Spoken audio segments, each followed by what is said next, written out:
Here is a summary of Daniel Goleman's book called Focus, the Hidden Driver of Excellence.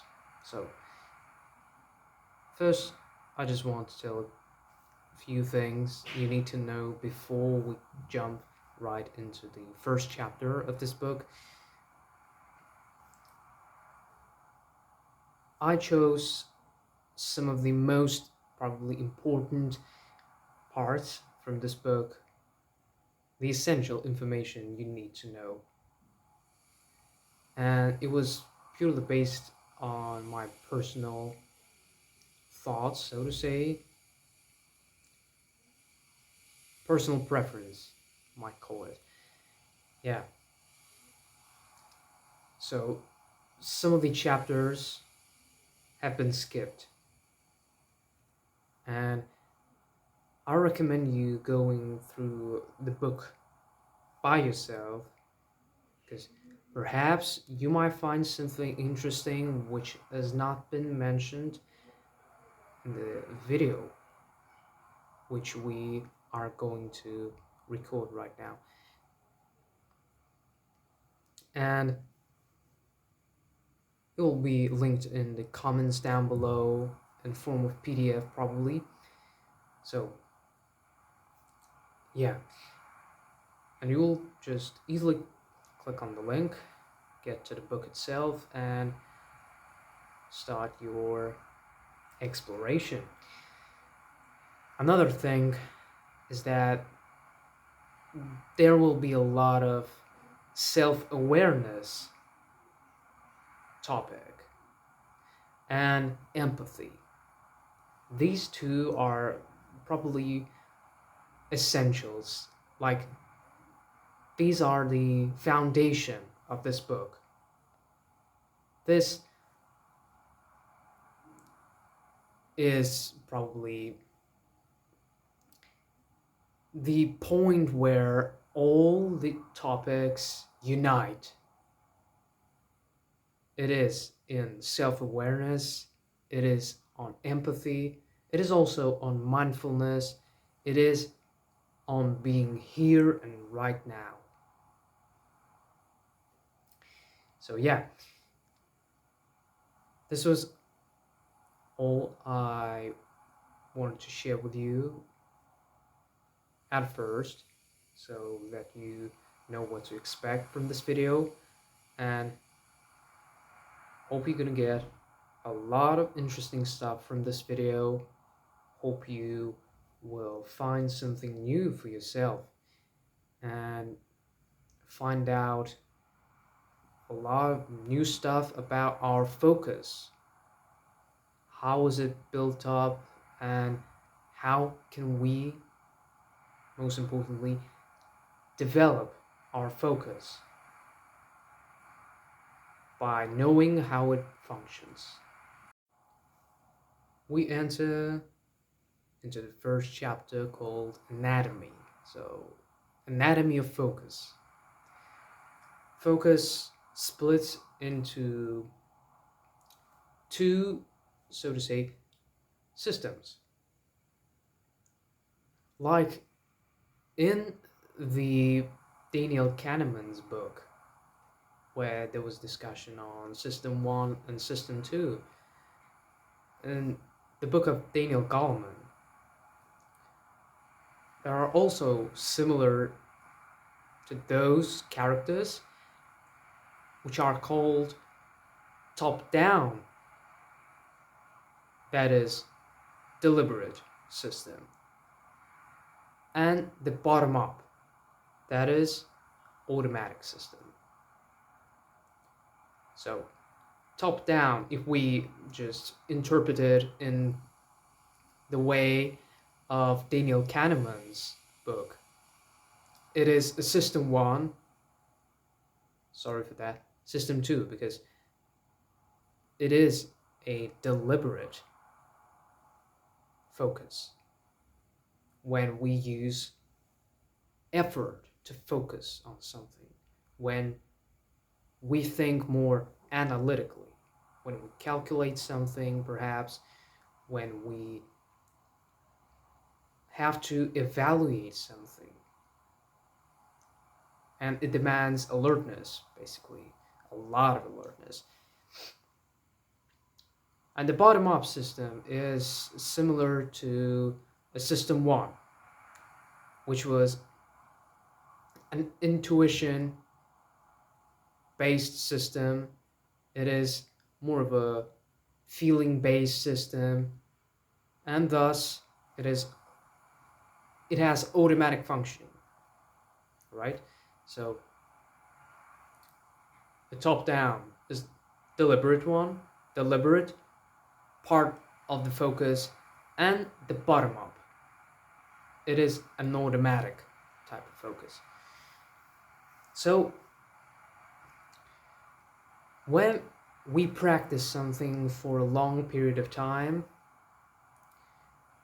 we usually tend to get more and more, so to say, less, we use less effort when we focus on that practice, because now that we have become similar to interact, to perform something, we do not demand this deliberate focus. And here is the key for getting into the flow state. So you have to just practice something a lot. If you are, for instance, interested in IT, for instance, or basically computing, you have to spend a lot of time every day just practicing that. And after some period of time, as you will understand most of its intricacies, nuances, and know most important stuff about this, so say, area of life, area of work, you will enter into the flow state. And as you enter into the flow state, the bottom up system will be mostly active. So you will do everything on automatic, basically. And here is another thing you have to remember. As you get into that flow state, thinking about details of how you do some of the actions, or thinking about something aside from the practice you want to focus on, might ruin up your entering into that flow state. It was actually proved by the empirical study of athletes who were, for instance, runners. So they have studied their focus, how did it work, and what they found out is that as one athlete, while running, was thinking about how exactly should he place his feet on the ground, he did a lot worse while being on marathon or on a race, because the main focus on the race, what do you think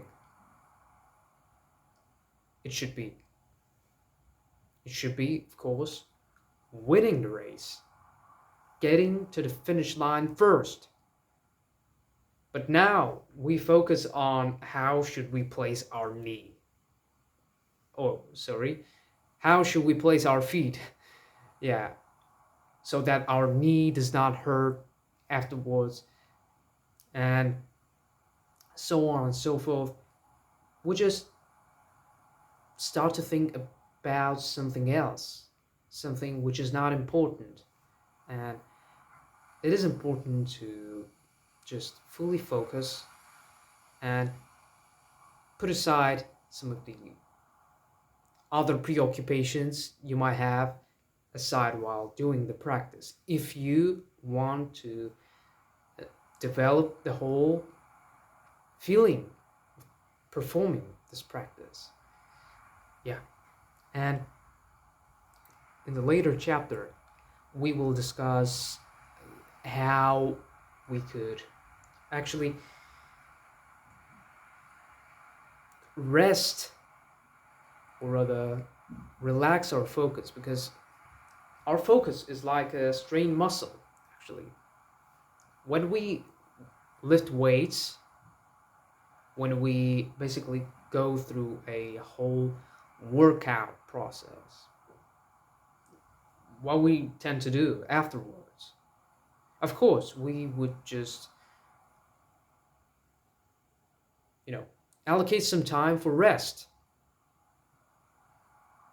for our muscles to rest, and thus get the result of strengthening or of building the muscle. The same thing goes for the focus. It's like a strained muscle. You just take your focus and make it more thinner, so to say. You create a tunnel. So your focus currently might be like that actually, but when you were not watching this video, it was like that. It had more capacity to, I don't know, focus on different things. But now that you're watching this video, you want to get more information, and you strain your focus, and it gets more like that. A tunnel vision could be also called. Yeah. And in this chapter, there was also discussion of a drifting mind. So when you are not focused on something, your mind is adrift. As we said before, your focus is a lot more vast, a lot more extensive, so to say, and it could really focus attention on different things. And even thought the drifting mind might seem as something not really good and useless, because, well, you're not focused on anything, you're drifting, you have no purpose, and or rather your attention has no purpose. It has some really positive sides. A great instance of how exactly drifting mind can bolster our success is the case of Peter Schweizer. Not the politician, but a one who was cryptographer or cryptographer. Yeah, he was basically a teacher. Yeah, unfortunately he had passed away in 2011, but before that he had a chance to probably meet up with Daniel Goleman, because he had written a whole section about that person and how he entered into a creative cocoon.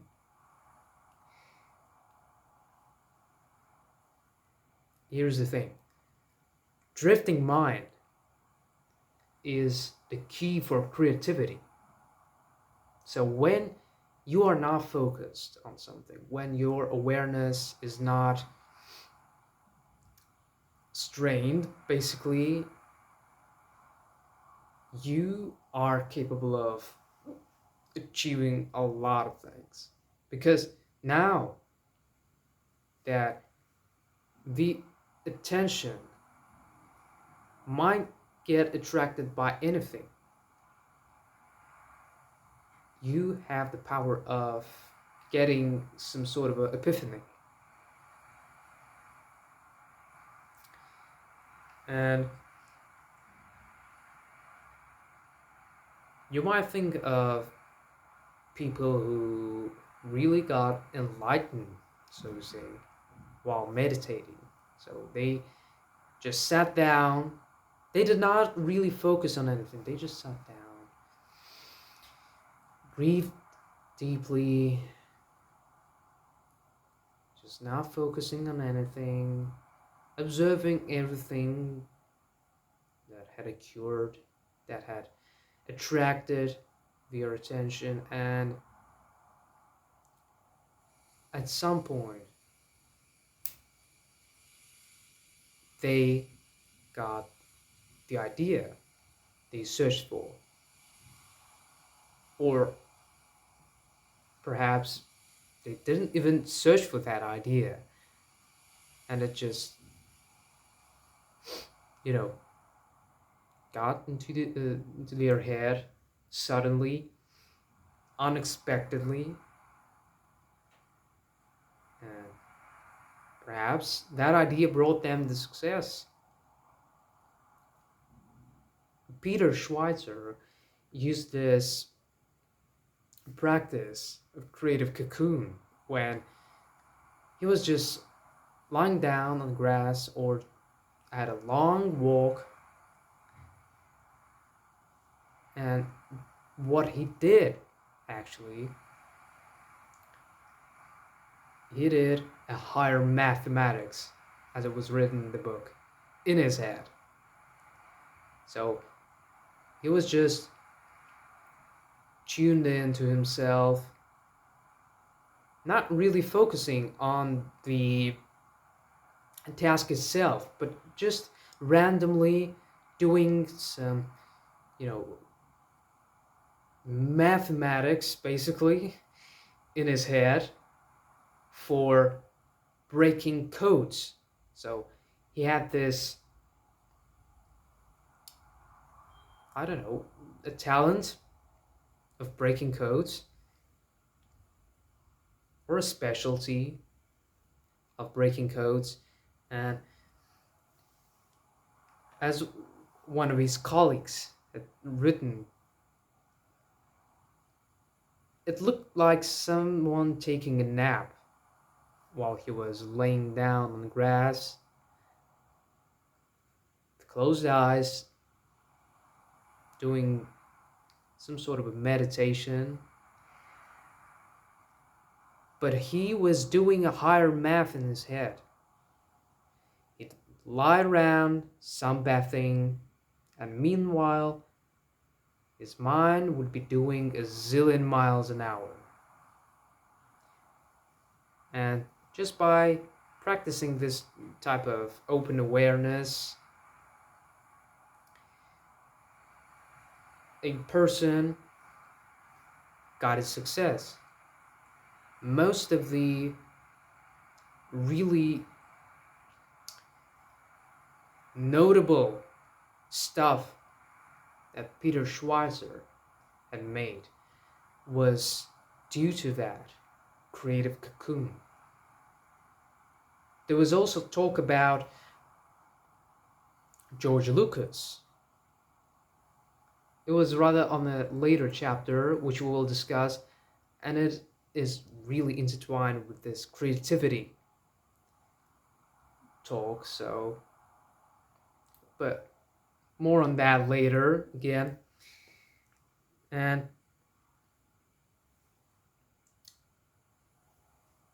now we shall talk about rest for our focus a bit.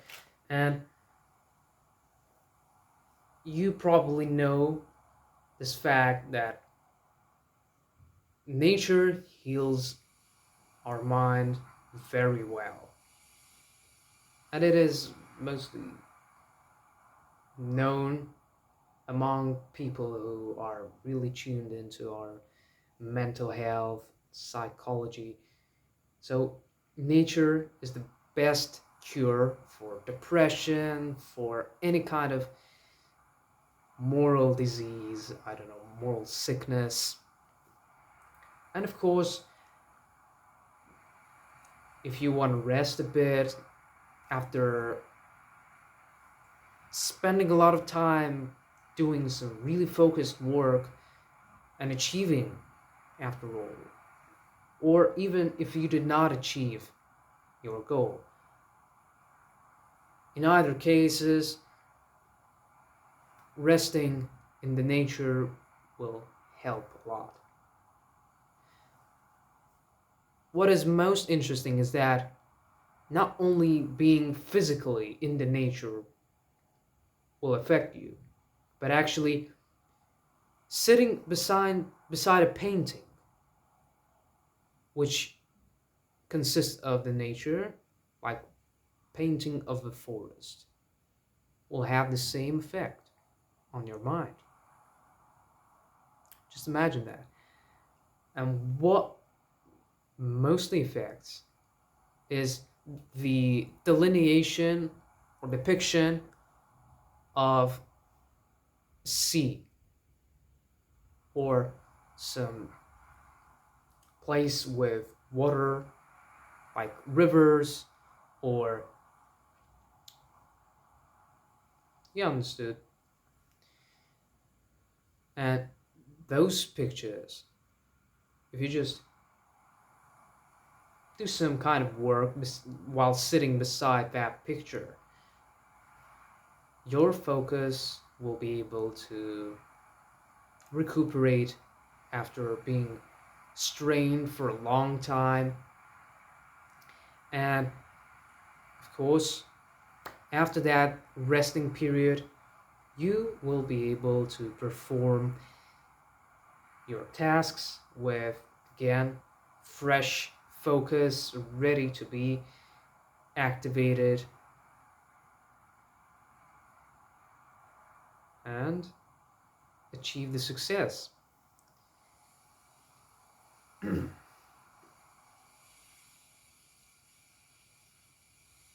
And now, I want to tell you about the somewhat balancing between the focus, between the focus state, and between drifting mind or daydreaming, also known.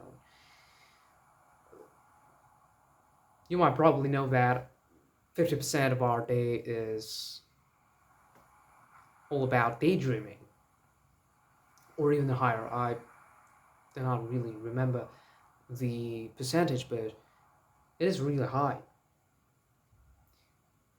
But it was somewhere around 50%. So we'll just stare into nothing,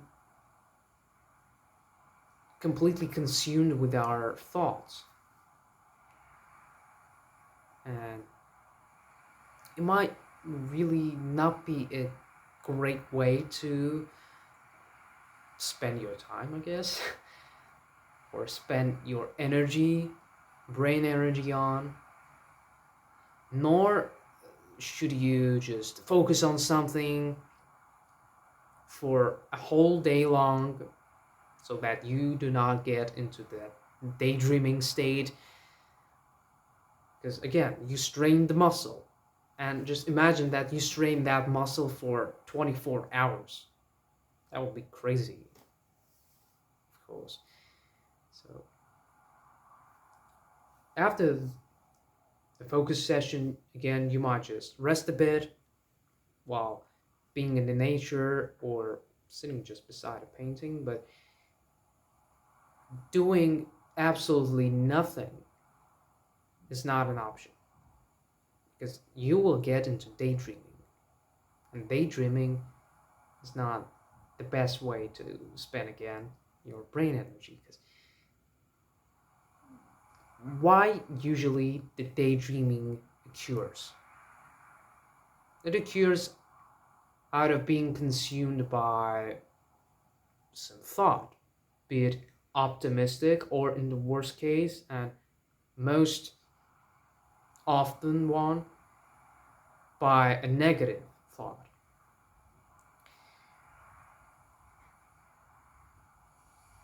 Negative also always prevails in our mind, as you may know. And for this reason, just getting into that cloud of negative, not the best experience. So, also many accidents, car accidents actually, were caused by blurred attention of a driver, because of daydreaming that had occurred in their mind. So yeah, sometimes daydreaming might seem as something minuscule, but it has really major consequences, sometimes lethal ones. And because of that, open awareness helps us again. So, different meditation programs out there in YouTube, but I would personally recommend you downloading Medito program, which is all about meditation, different kinds, be it loving compassion, mindfulness meditation, open awareness meditation. There are also some of the breathing exercises, mantra meditations, and all other kinds of meditations that exist basically nowadays and are available to us in the media. So there is a whole section on open awareness when not you just are not focusing on one part of your body, or for instance on your breath, but instead you just let your attention drift. At the same time, you stay aware of what catches rather your attention. Understand that? So you just sit down, close your eyes, and just observe, witness what is happening with your attention. It might be drawn to the sounds in the other room. It might be drawn to the feeling in your belly. But you have a goal of focusing on recognizing it, being aware that your focus just shifted towards something else. And just keeping that balance between not being focused but still being somewhat focused on a particular goal of being aware of where your focus drifts keeps this balance, which is really healthy. You might perform it while standing in a line for a coffee, just doing nothing with your focus at this moment might incur some of the negative thoughts, like, that guy stands in front of me, he stinks, I don't know, he's bald. And your mind will try to somehow not alleviate, but rather make itself busy with. And it will make itself busy with mental abuse, mental/verbal abuse of people whom you see or something else which is negative. So you might get into daydreaming if you are not doing this practice of balancing or practicing open awareness. So when you stand in a line, just look around you. What do you see? Oh, they have interesting design for lamps, for instance, or for their cups. Or you might actually notice that that person who stands in front of you has a really cool clothing, or that there's a really happy, smiling, jubilant family sitting in that corner of the cafe. And just by noticing these and letting your attention drift from one point to another and recognizing where your attention is a really great way of balancing your focus, your top down thinking, not thinking actually, top down focus, and bottom up focus.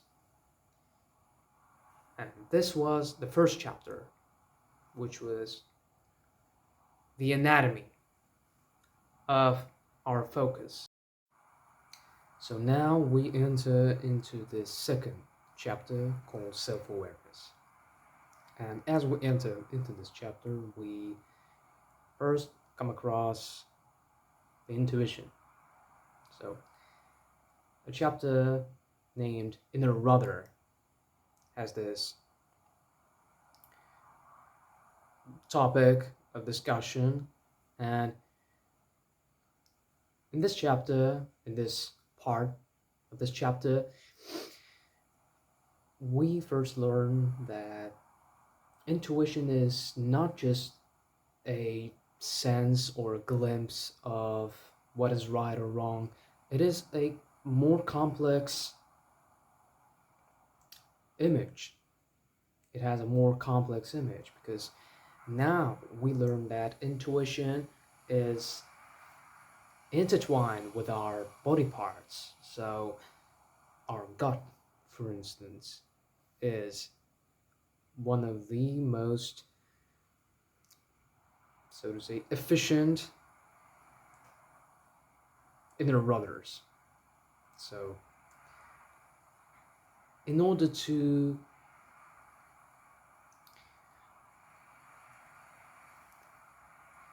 interpret the messages we get from our body parts in the right way, we have to develop this self-awareness.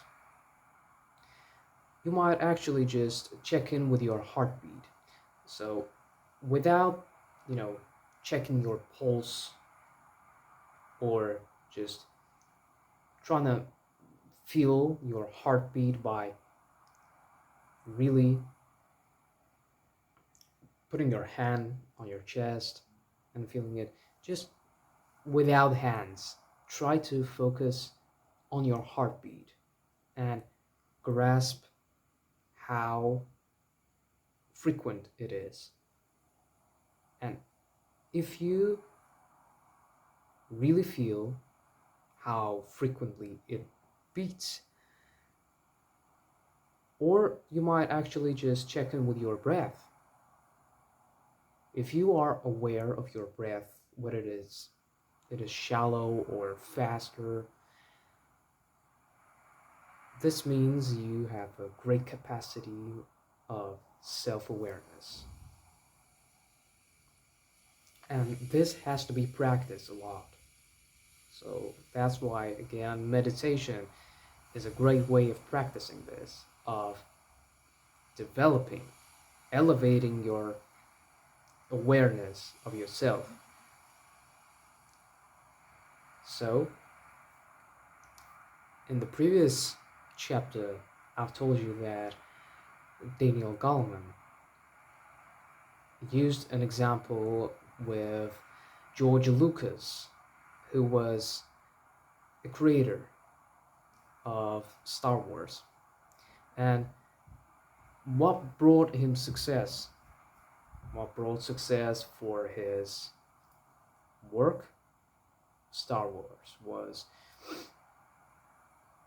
his gut feeling, as Daniel Goleman had shown us. He had to make a very hard decision, yet when he made that decision, everyone were, perplexed. Why did he chose to go by this path when he could have gone by this path and got everything he wanted? But there was a great sense that this was not the right path to go by. And for this reason, yes, Lucas had to go through a lot of challenging stuff.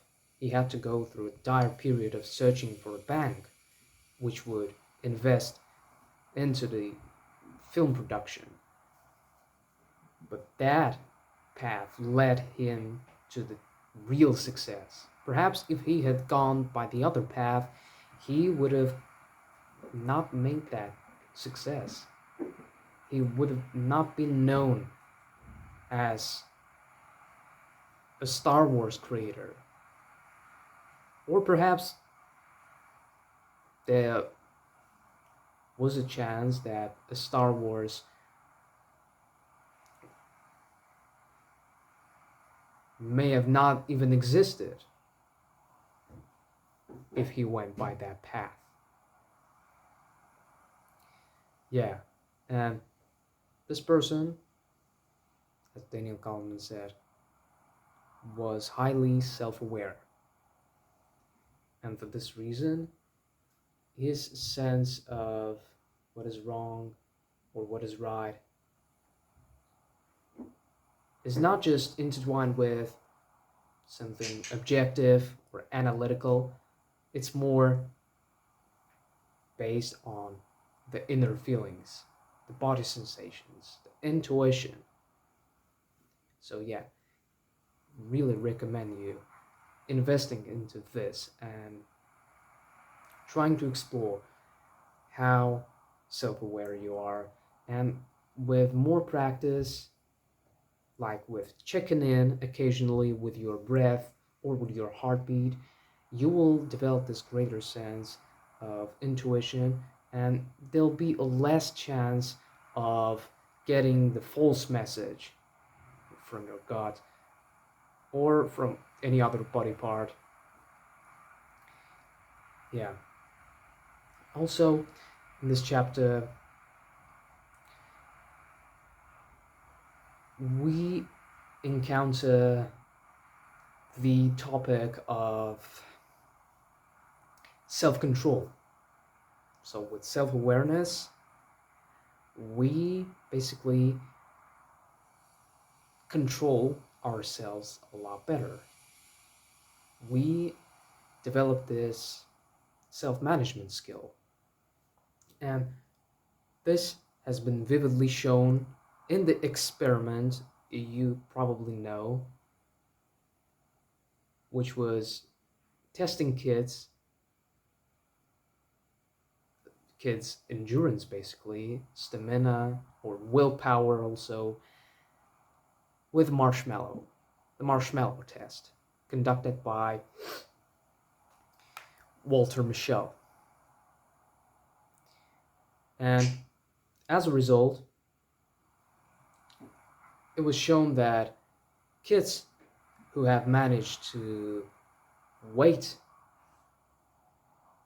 oh, let me put it in this way. Let's just quickly go through the whole experiment. So it was a bunch of kids from age 3 to 4 collected, and each one was placed in a room which had nothing in itself. So it was just blank white room where there was no any per, toys or any pictures, just a room, table, and marshmallow on that table. So the experimenter had warned a child that if the marshmallow will be on that table when he comes back into that room, a kid will get two marshmallows. And if there won't be that marshmallow, because he won't get the second one, because the child basically consumed that marshmallow and thus showed that his or her willpower was not so developed. And the experimenter left the room for about 15 minutes. And of course, some of the kids showed great results and really managed to hold themselves from this instant gratification and waited 15 minutes until the experimenter came back and got their second marshmallow. But the other kids, of course, showed that they had a low level of self-management and they instantly ate the marshmallow. But what the kids had done in this experiment is that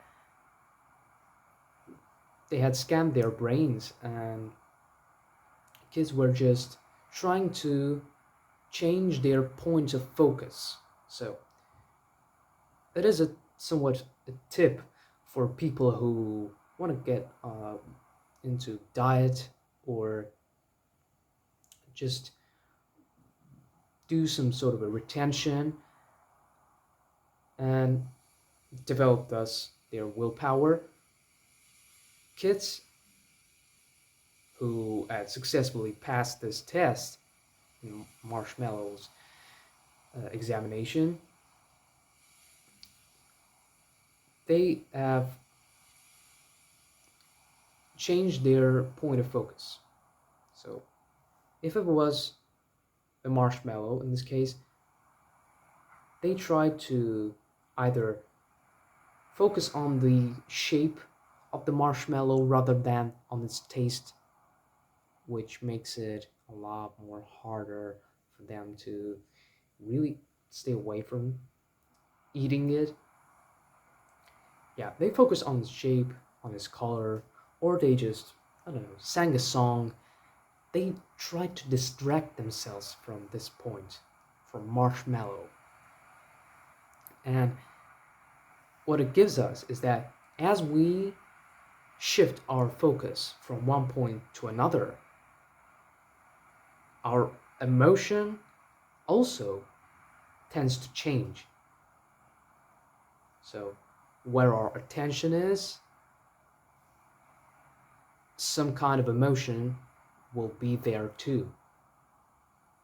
Perhaps in your childhood, your parents, when you cried, tried to shift your focus to something else. For instance, a bird flying around, or a squirrel running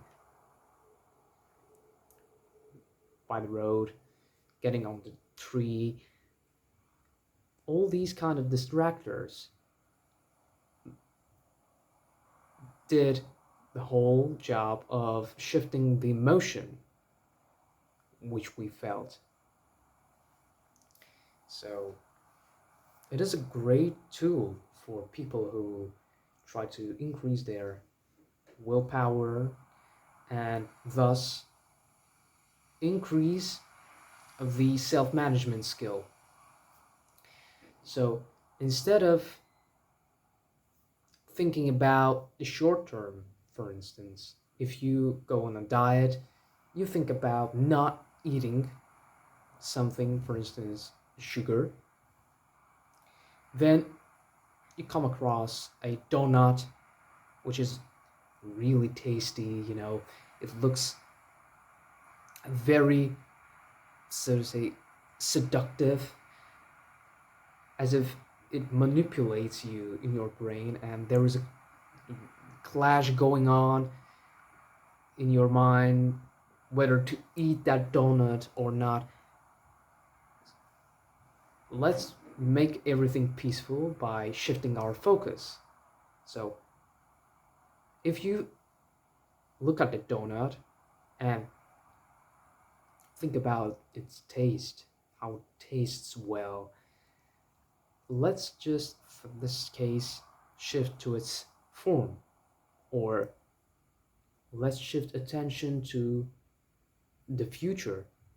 Okay, I will eat that donut right now, but in the future, I will have more of a challenging time to keep away that donut, stay away from that donut, and thus fail to develop my willpower.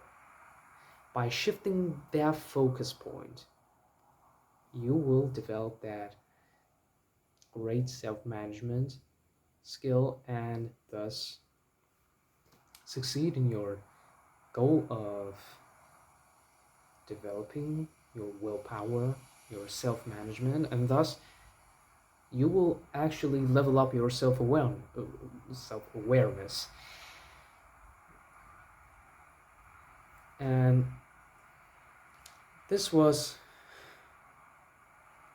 the chapter called self awareness. Really interesting chapter.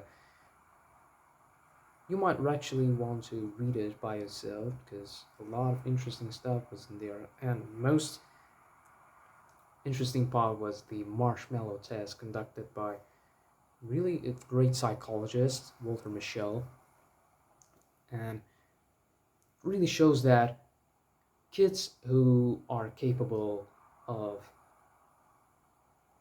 staying away from those seductive things in the early age will succeed in the future.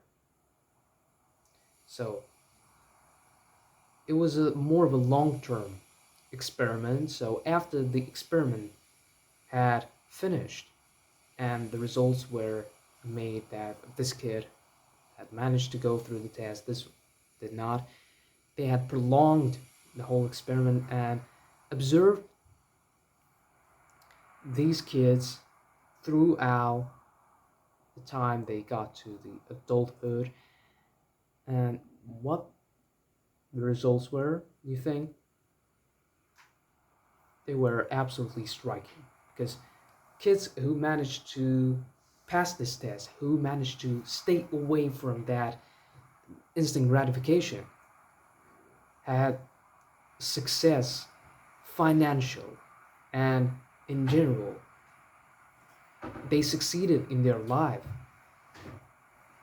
Whereas people who, or rather kids, who did not manage to stay away from instant gratification, they showed more odds of becoming drug addicts, or having a criminal history, or having a poor financial status.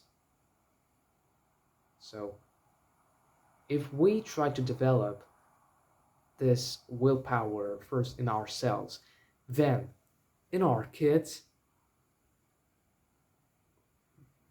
both of us, we and our kids, will succeed. And our kids will succeed in the long term, because it is really intertwined how strong is willpower in your childhood and how successful you are in your future life, both financially, mentally, and physically. Now we enter into the third chapter, this book called The Bigger Context. And this chapter is devoted to, as it says, the much larger context, solving, for instance, environmental problems, what kind of focus it demands, and rather what kind of thinking we gotta have to solve those problems of a more higher complexity. So, in the entrance to this chapter, we get to know systems and systems thinking. So, systems, as you know, are patterns that exist in our environment. However, some of these systems in this context might be more of an intangible systems. For instance, language is a system, animal behavior is a system, education is a system, of course, business, our body is the most complex system, politics is a system, prison is a system, music is a system. There are plenty of systems which exist, and knowing and being aware of those systems, even the intangible ones, is called the systems thinking. It is a large topic which might demand a whole video to record, but in this video we won't go too deep into the systems and systems thinking, but I will link down below in the comments the video where one of the great people describes in great detail the systems and the systems thinking. So if you want to get much more familiar with this term, since systems thinking, you might want to listen to the description of this topic by that person, because he's a real expert and professional of his job. And yeah, generally speaking, systems thinking is being aware of the existence of those different systems and working with them, bettering them, and advancing them in order to affect a larger population of people, of course, in a positive way. So, yeah.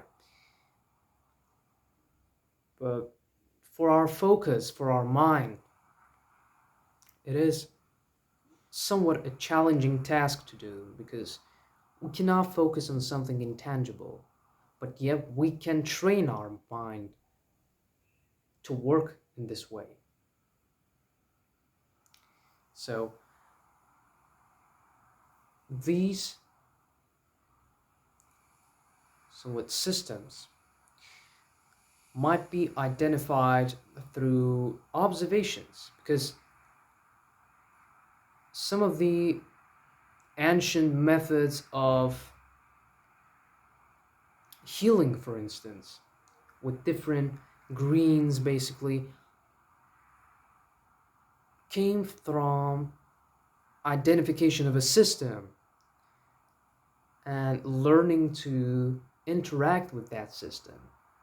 So greens is also a system. Nature is a system. So, and one of its systemic functions is healing.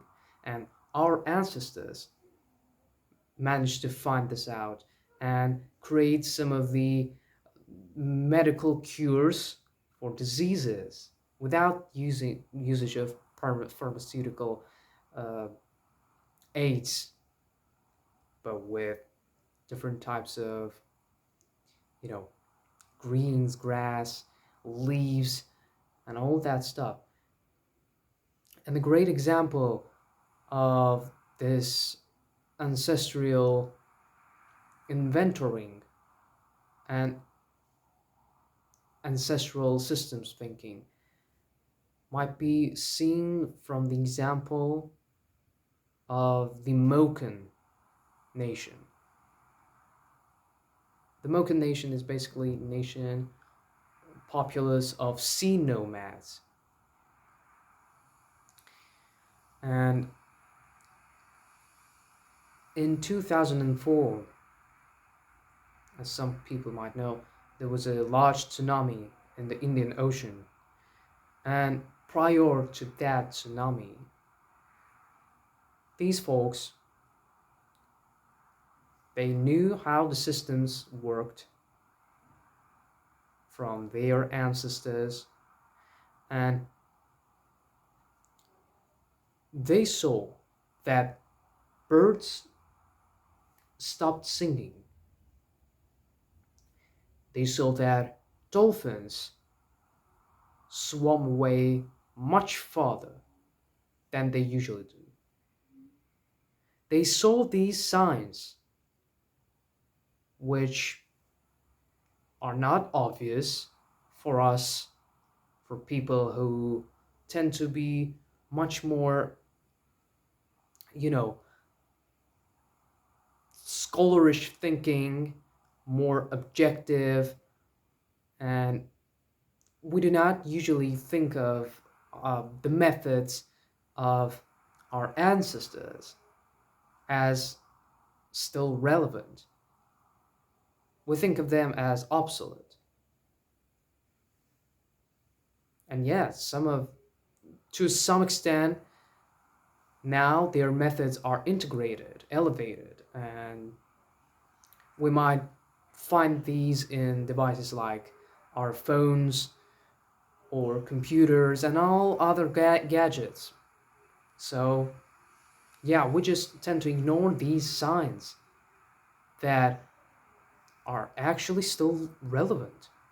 Because, you see, the Moken Nation saw that, yeah, birds stopped singing, dolphins started to swim away much farther than they usually do, and they just packed up their things and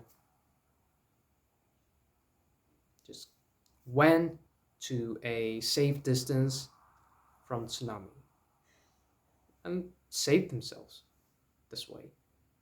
Just the knowledge that as birds stop singing or as dolphins swim away much farther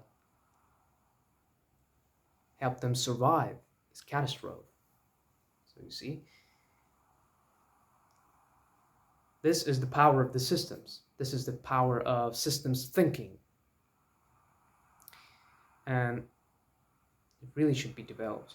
And it is developed through observation, contemplation, seeing, and really trying to identify systems in everything. The YouTube is a system. Recording videos is a system. You see? These are the little systems. Like, the systems are like microorganisms. They live in some sort of a pattern, which sometimes might not be the one which is constant. Right? So it might evolve, basically, as an organism. As we evolved from Homo sapiens to who we are now. Yeah.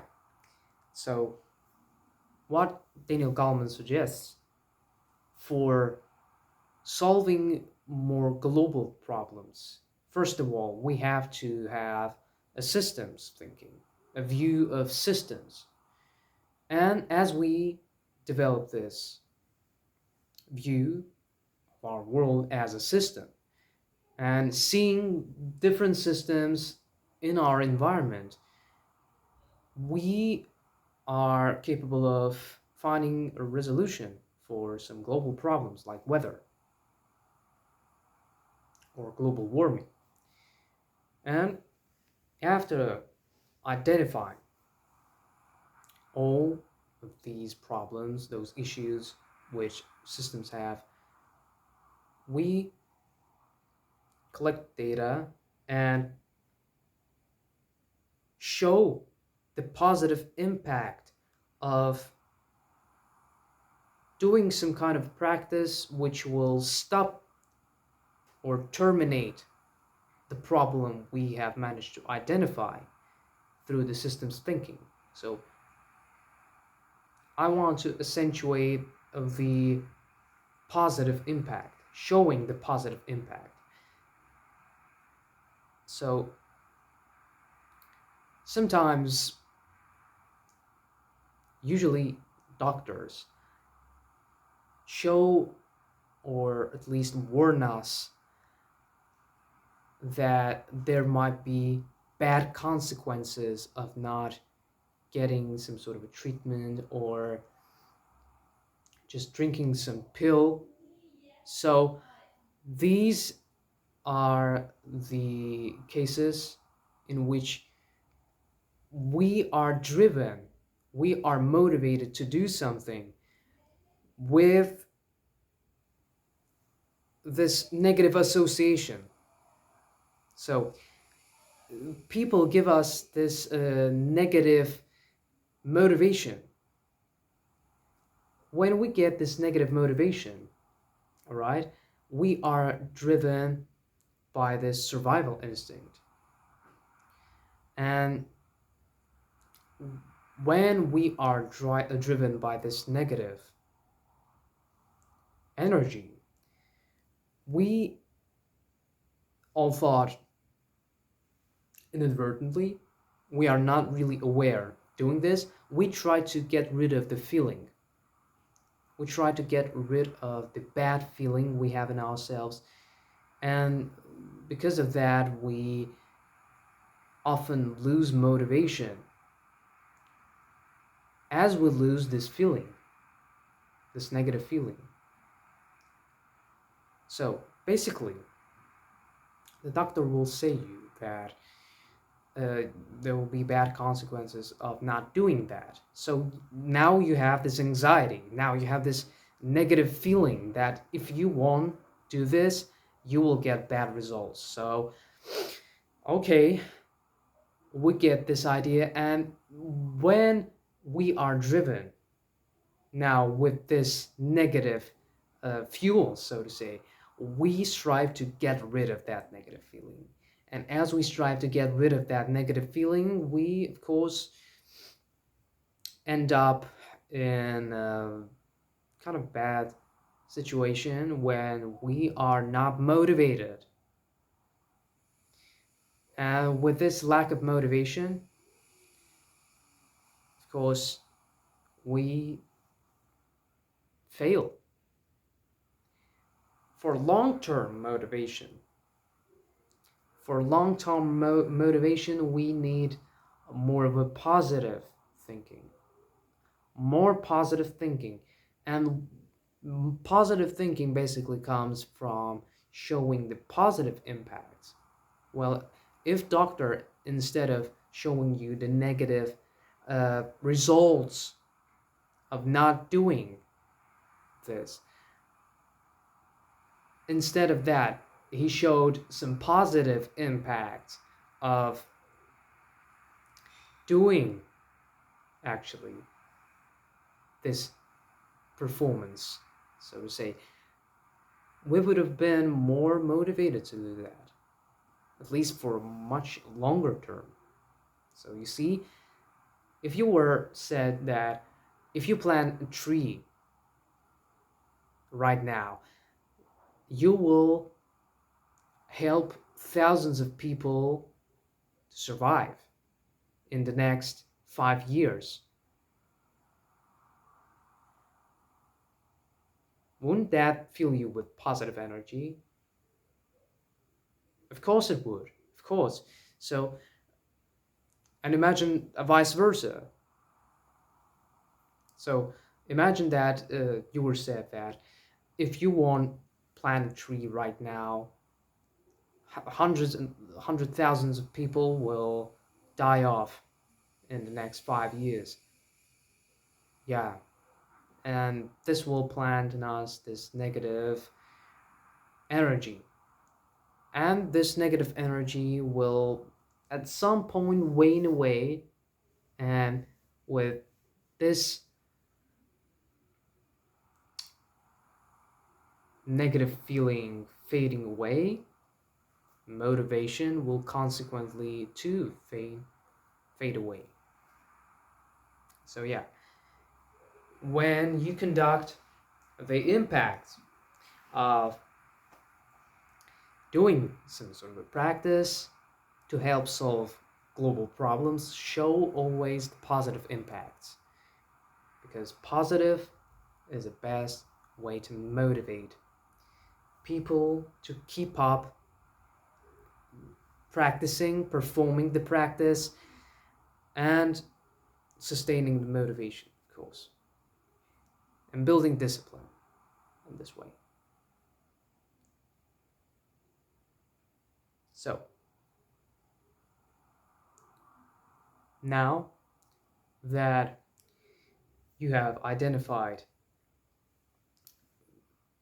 the issue itself, now that you have planted the positive idea in people, you have to know that also positive message widens our perspective. So there'll be a lot more talk on the positive energy and positive thinking, but it is really important to know. Yeah, so again, positive will be a great motivator for us, a long-term motivator. Then positive also widens our span of attention, basically. As we talk about our positive dreams, for instance, that you want to build up a company that helps people to get more food available, or you want to start a business which does some sort of a charities.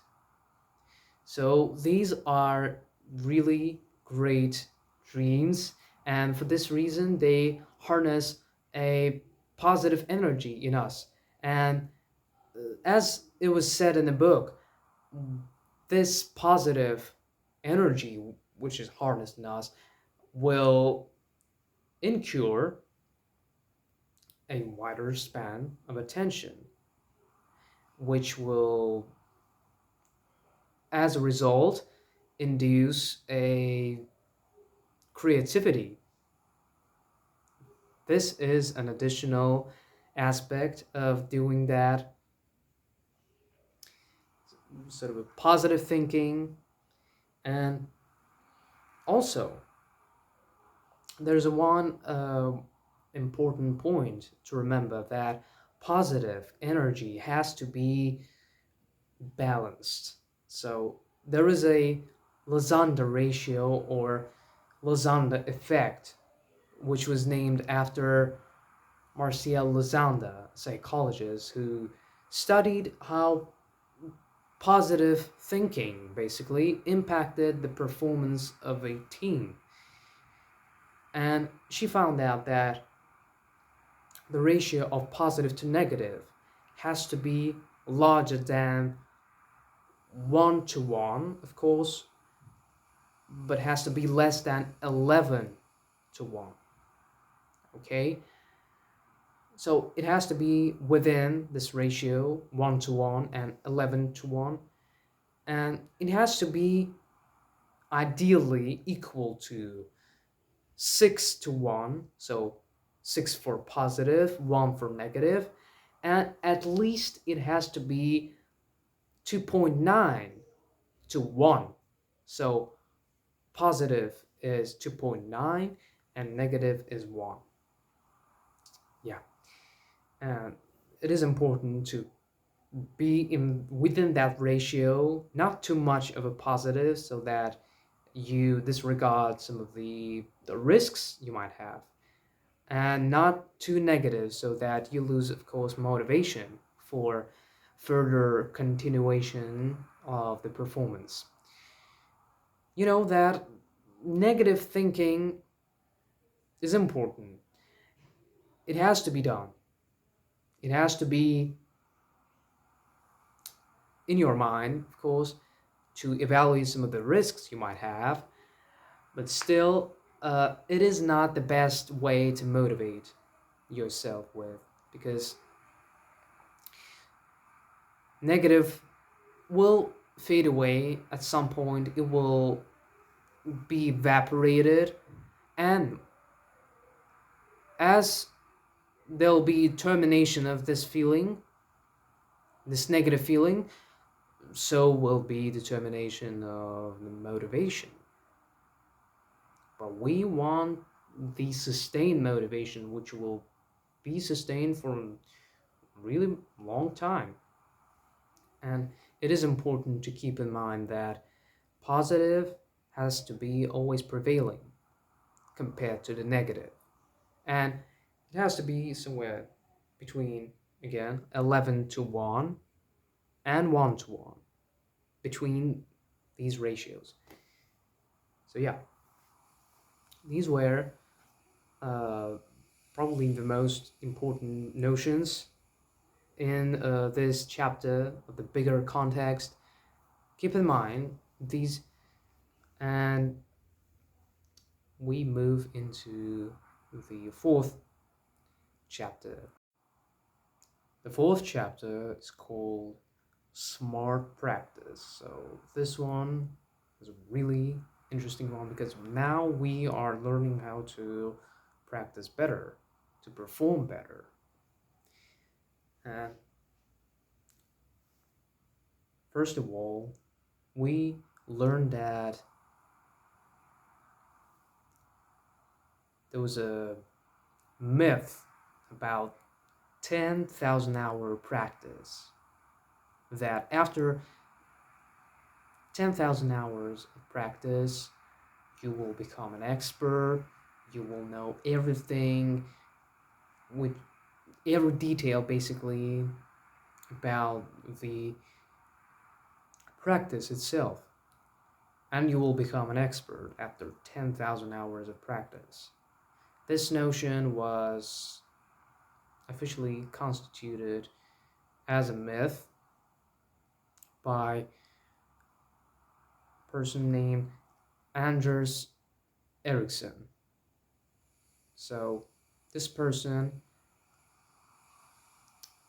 dived deeper into this topic of 10,000 hour practice and derived a conclusion that it's not that you have to practice for a long time, but practice for a long time and deliberately try to increase effort and basically develop the whole performance during this long duration. So,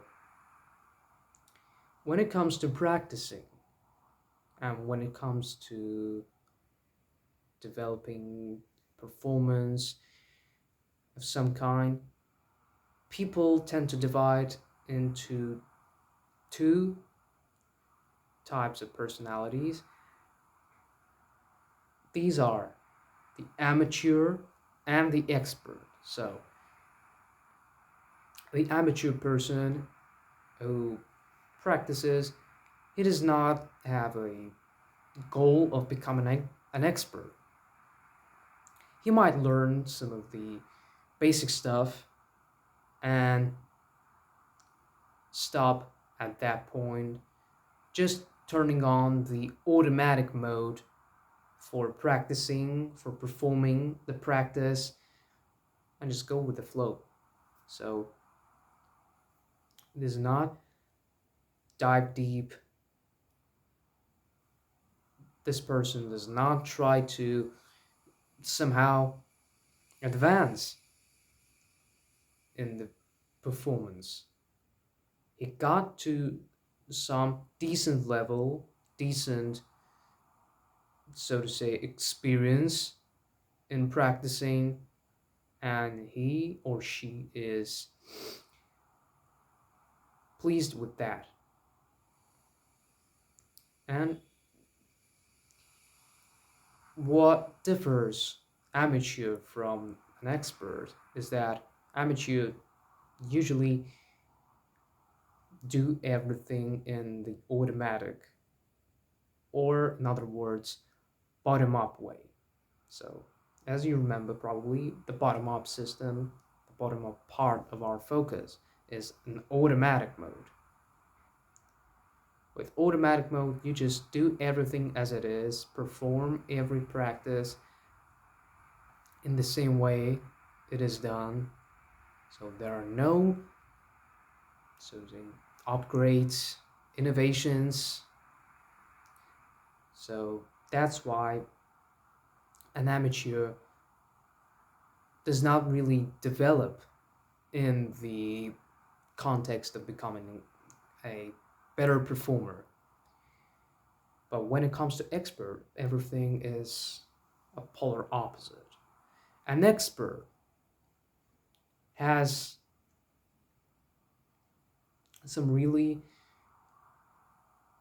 strict attitudes. So for that, strict attributes, not an attitude. So an expert, who is he? He is or she is a performer who is constantly developing. So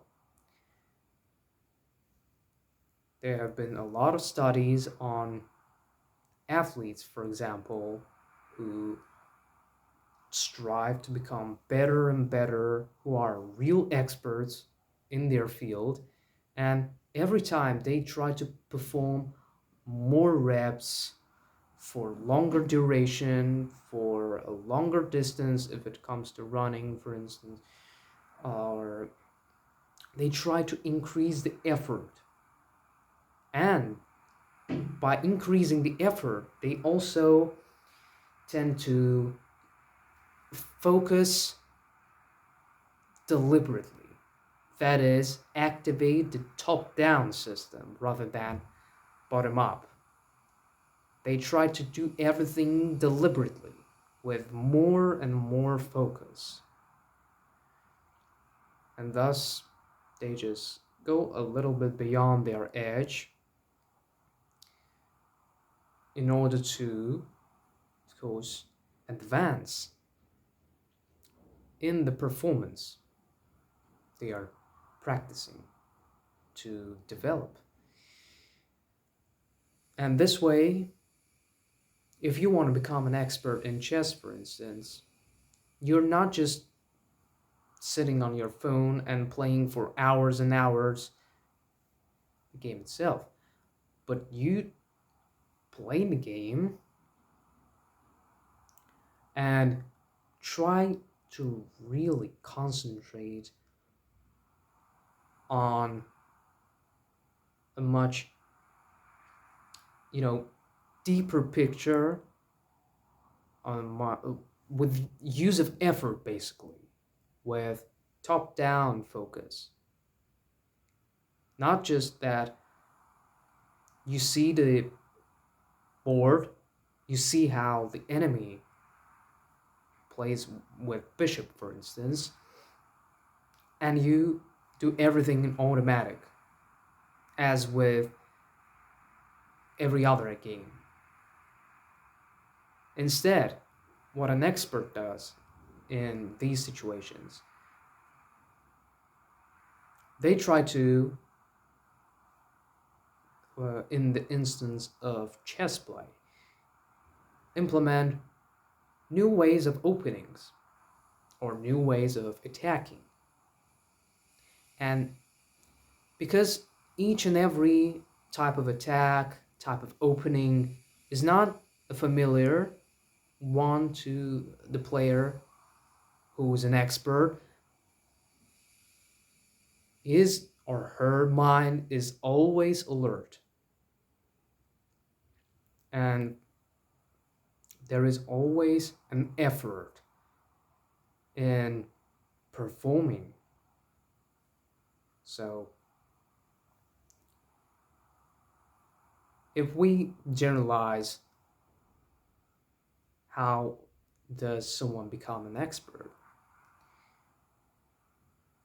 An expert becomes an expert basically with, of course, long practice to some extent, with constant usage of deliberate thinking or top down focus. And there is another thing, there has to be assessment. Assessment and concentration. So, assessment ideally has to be done by an expert, another expert, who had created some sort of a practice routine a person has to follow in order to become a deft in performing a practice. So you might even assess the whole practice by yourself, just by being honest to yourself and by, I don't know, assessing your day, for instance. At the end of each day, when you get to home after work, you just grab a pencil, sit down, and rate from 1 to 5. How was your day? Are you really satisfied with your day or not really? And if there could have been some improvements to your day, or if you could have been better in some way, what exactly, what character of yours become an obstacle for this, and how you can improve for the next time. So yeah, this type of a deliberate practice with assessment, with deliberate focus, with a practicable plan to follow, these are essentials for advancement, of course, and additionally, it will reduce the level of procrastination because there is a low level of obscurity in the goal, and you really know what you have to do in order to become an expert. So, yeah, this was an important section from this chapter. So, keep that in mind if you want to become an expert in some field. These ideas will really help you with doing that. Even I do some sort of an assessment at the end of each day, and I do this assessment for a whole month. After that, I just calculate the average rate. So each day is rated from 1 to 5, and at the end of the month, I calculate the average number, average rate, and if it is low, then there has to be some corrections done, there has to be some conclusion to that. Or if it's good, then still I think of some improvements I may do in order to be even better than that and feel even happier at the end of each month or during each month. So yeah, it is really working. So really recommend you doing this type of a smart practice. And another thing which has been discussed in this chapter was, again, experiment, not an experiment, but kind of an example with kids. So there is a notorious area in the New York which is that filled with criminal stories, and it is not well, how to say that, it is not in the best state. So yeah, and there is a kindergarten called PS 112. So Daniel Goleman himself went to that kindergarten, and basically each and every kid who had been in this kindergarten knew someone who was shot. Yeah, just imagine that, being a kid from about 4 to 5 years.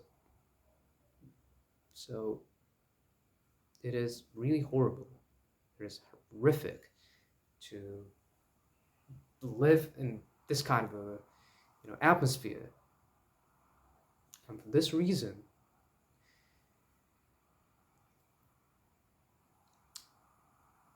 there have been many practices in this kindergarten which help to balance out that stress kids may have been experiencing as a result of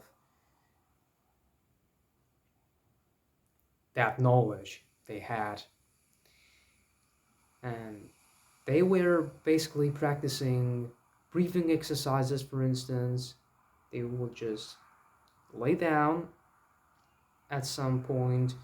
Uh, Before that, they would grab their favorite toy, place it on their belly, lay down, and listen to the instructor who said, breathe in, breathe out. And as they practiced this breathing exercise, they calmed down. And as teachers in this kindergarten say, the more calmer the class is, the better the learning process will be. So it is really a great way of teaching. So kids gotta practice those breathing exercises in order to learn better. And there was another thing, another really unusual attribute in this kindergarten.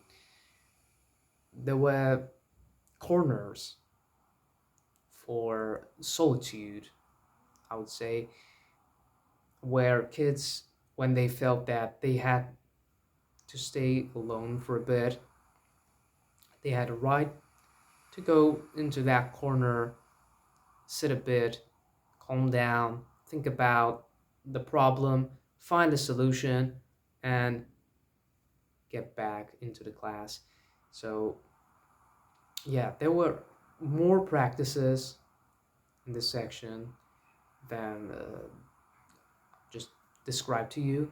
Like, there was a traffic light exercise, for instance, where the red light meant stop,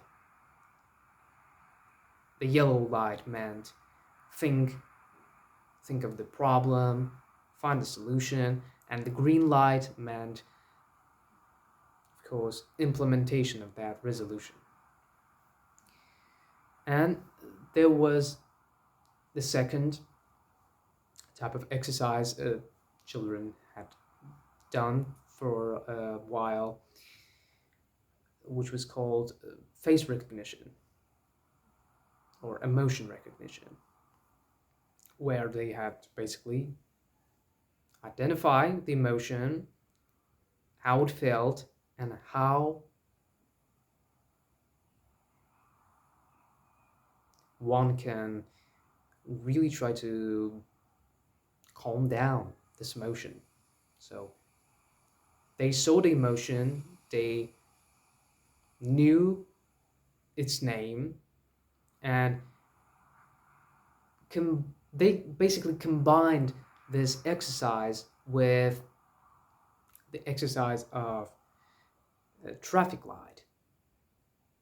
They stopped down, or rather just stopped, uh, slowed down their thinking, identified which emotion they are feeling, what expression they have, whether it's sad or whether it is anger, and just go through the whole process and find peace after all. So, really great way of educating children, which has to be implemented in many schools. Thought some schools do have these practices in themselves, but every school, in my opinion, has to have these exercises. It will advance the whole learning process, and it will be a smart practice, kind of a smart practice. So not only kids, but teenagers, adults also have to practice breathing exercises and mindfulness. So right now we'll talk a bit about mindfulness, which was also described, and more precisely, there was a bunch of benefits which were described about the mindfulness. So, what the mindfulness has?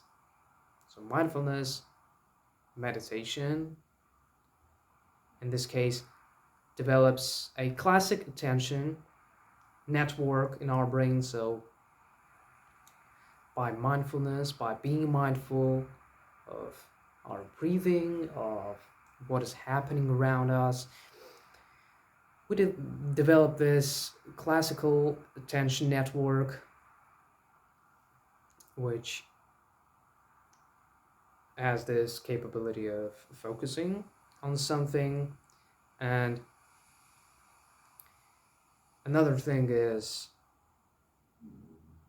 another benefit of mindfulness is the selective attention, which comes from the first classical attention network. So as we develop this attentional network in our brain, we are better at focusing. And when our attention drifts to something else, we instantly get it back. All right? So this is a selective attention. It also is used in development of willpower. So we select what is our attention, what is the point of our attention more precisely, and just sustain our attention on that point.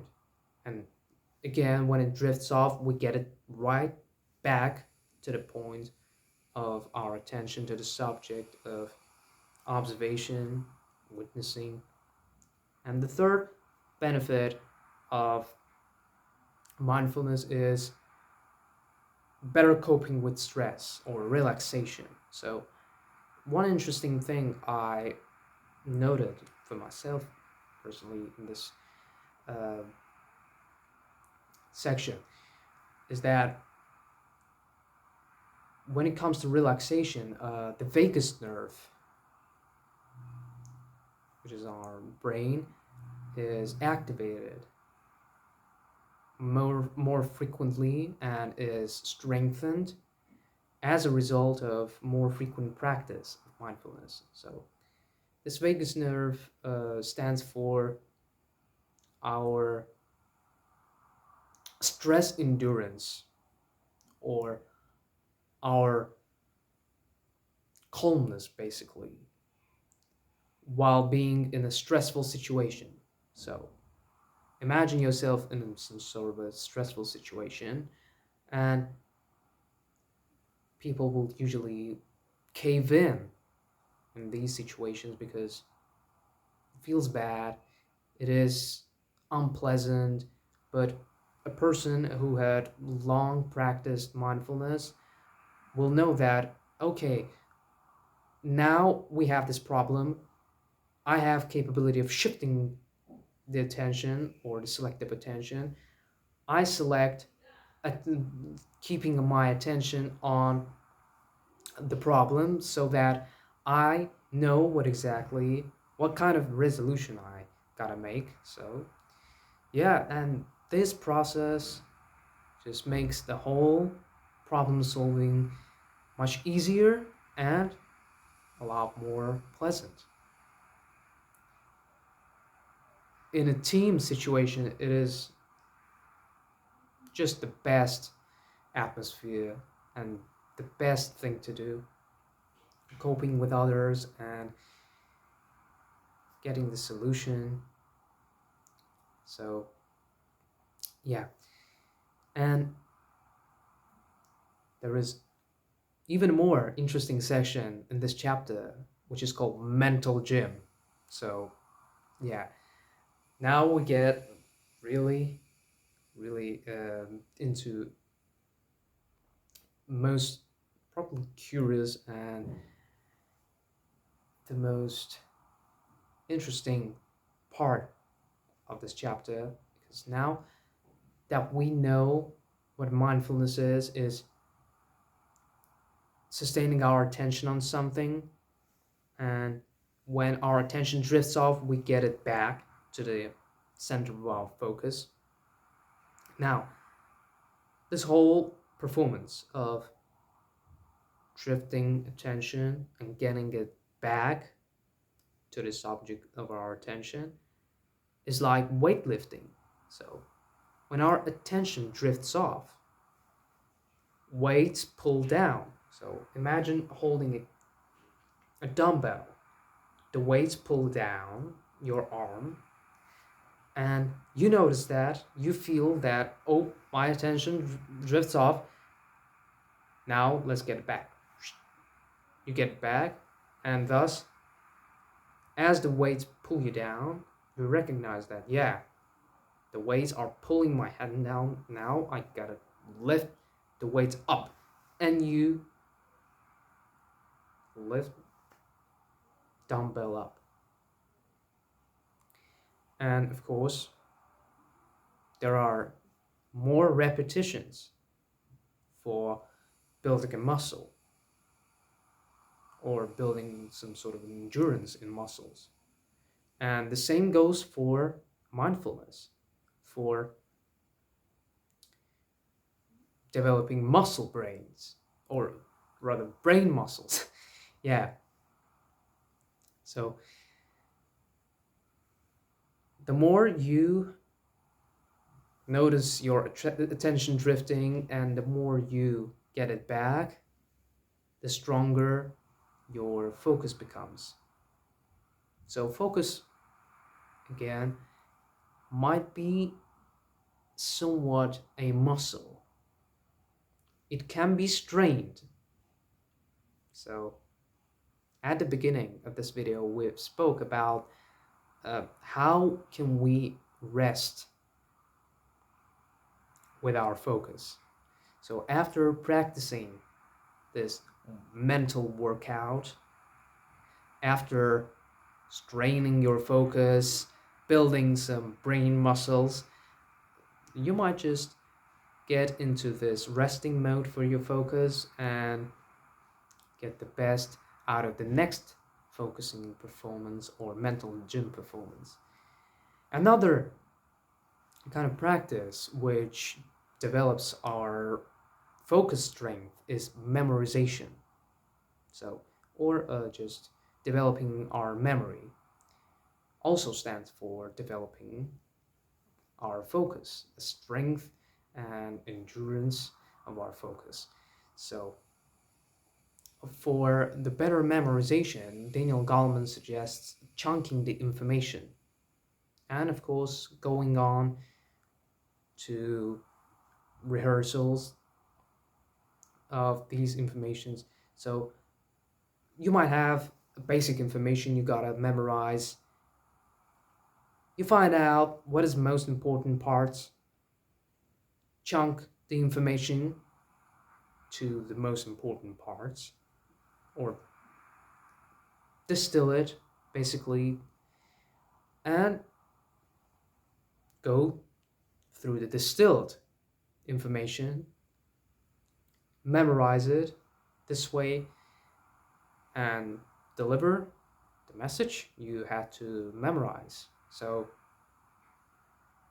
what I'm doing right now, I am telling you the distilled information, a chunked information I got from a large book which contains tons of information. But I selected probably the most important ones, and now that I've chunked the information, I've gone through the whole list a few times. Now I'm delivering the message. I have in my memory most of it, and now I deliver the whole message with little effort. But still, there is some effort in memorization that had to be done, which developed the strength of my focus. So, yeah, it is really working. And even if you create some sort of a summary again of a book, or for instance, you gotta create an essay, or just memorize something from a large textbook or a large list of information, there might be some of the, so to say, useless information, even thought there is no useless information ever, just not relevant for you currently. You distill the whole list of information again, choose the important parts, chunk it, and go through the list a few times in order to memorize the information.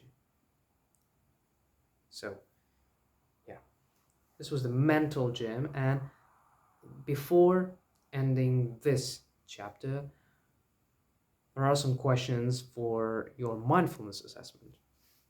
So, right now, I'll ask you some questions, and the more yes you have as an answer for these questions, the more mindful you are. So, let's just start with the first question. Do you have trouble with remembering what a person just said to you? Think about every question for a bit and then continue on with the video. So, again, do you have trouble with remembering what a person just said to you? Do you have no memory of your morning? Do you have no taste of food you are eating? Do you pay more attention to your device when communicating with people? And are you still there?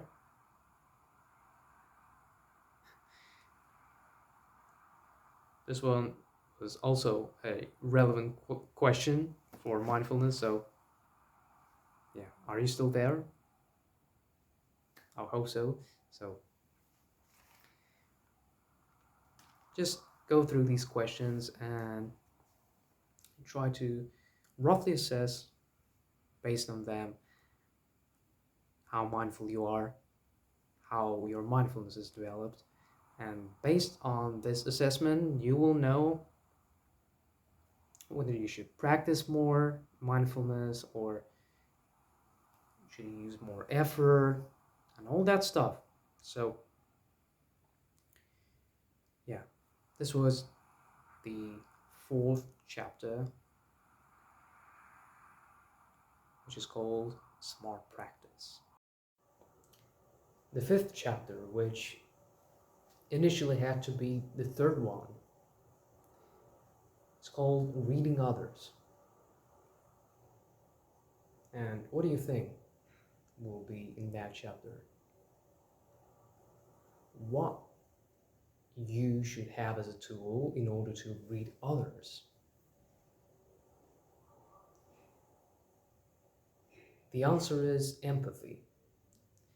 Mostly, empathy is discussed in this chapter because it's the main tool for reading others. Understanding others leads us to reading them, basically. And first of all, what you have to remember is that in order to understand others, in order to read others, basically, you have to understand yourself first. So, first of all, you have to develop self-awareness again. And without this, without understanding your own feelings, it'll be quite challenging to show authentic care, for instance, to a person who is in pain, who has some sort of a grudge or other kind of a negative feeling. Yeah, so first of all, in order to develop empathy, one has to develop self-awareness, awareness of one's feelings. Right? So in this chapter there is a lot of talk about doctors and how they treat their patients. So people think that doctors actually have to be a lot more empathic because nowadays they might be too absorbed, too, so to say, engrossed with their job of treating others, of helping others, but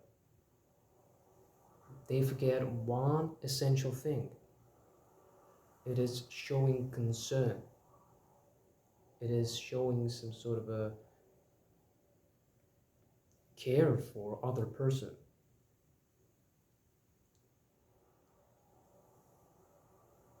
And because of that, they might, gain a bad status. Even thought they may give an exact way of, I don't know, curing from some sort of a disease.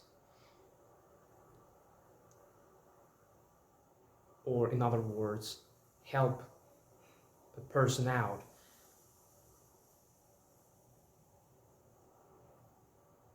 That person would not feel thankful to that doctor because he or she did not show empathy. Empathy is probably the top tier skill each and every doctor has to have, let alone psychiatrists or psychologists. So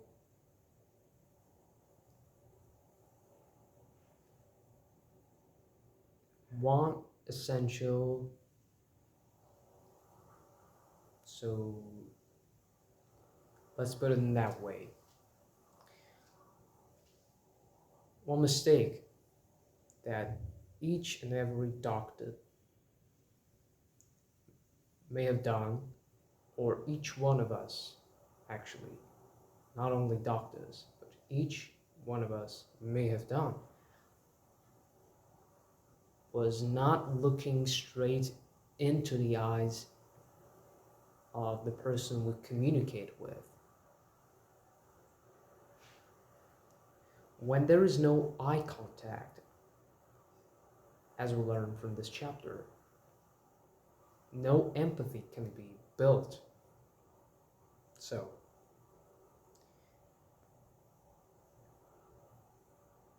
the fundamental aspect of building empathy is looking straight into the eyes of the person you're interacting with. Imagine someone who just comes up to you in this way, shakes your hand, looks away. He never saw your face, basically. How do you feel about that person? What would you think of him? Or of her? A weirdo, probably. So, you see, it is quite, essential to keep an eye contact. And even if you have some hard time to look into someone's eyes, keep going, keep trying to maintain that eye contact, and everything will be fine. And you will be able to, first of all, build bonds, because as you look into someone's eyes, you start to connect with that person. You start to build that bond, which will be the incentive for a future strong relationship. And in order to really grasp what the other person feels, you have to look straight into his eyes. Imagine a situation again where a person tells about one's pain and you look somewhere else, or you just sit in your phone, scroll down in Instagram or any kind of social media, and you totally forget about the other person who wants help basically from you. And yeah, it's a bad situation. So try to maintain eye contact with any person with whom you want to build good relationships. If you don't care much at all, then you may probably just pass by or don't communicate with that person that much. But yeah, if you want to build long-lasting relationships, or if you want to show empathy, you have to maintain, first of all, eye contact. And before you show the empathy, of course, you have to know your own feelings and be self-aware. Yeah. So,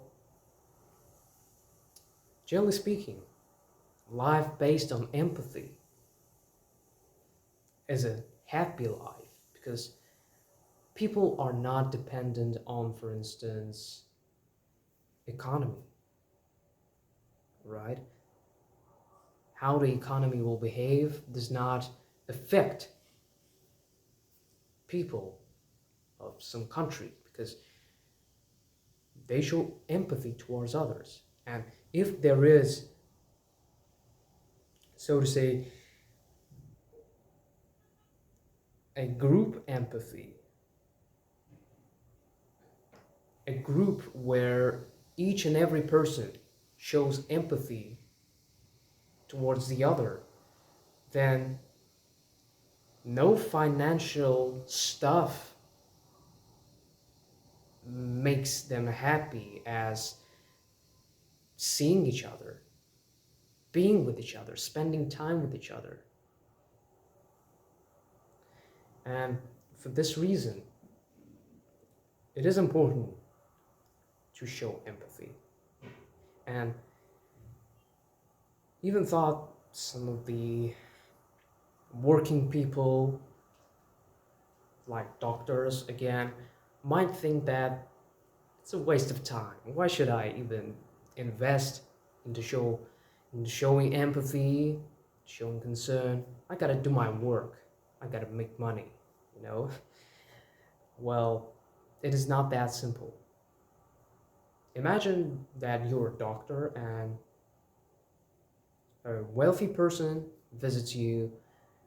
He has a real problem of a real seriousness, so to say, and you show no concern about his or her feelings.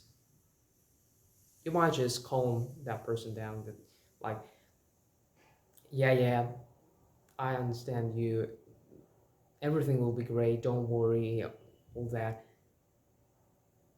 You do that. You say these words in a kind of a reluctant way, so the person might feel that you are not really empathic towards him or towards her. So it'll be kind of a rude action. So even thought it does not look like a rude action, but it'll be a rude action because the other person will feel that you do not show authentic feelings.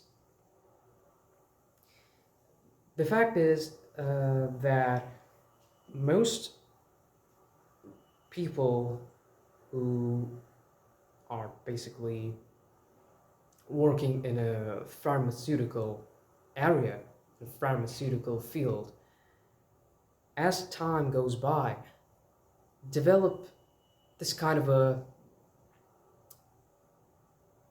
empathy shutdown when it comes to their work. So surgeons, for instance, have this function in their brain.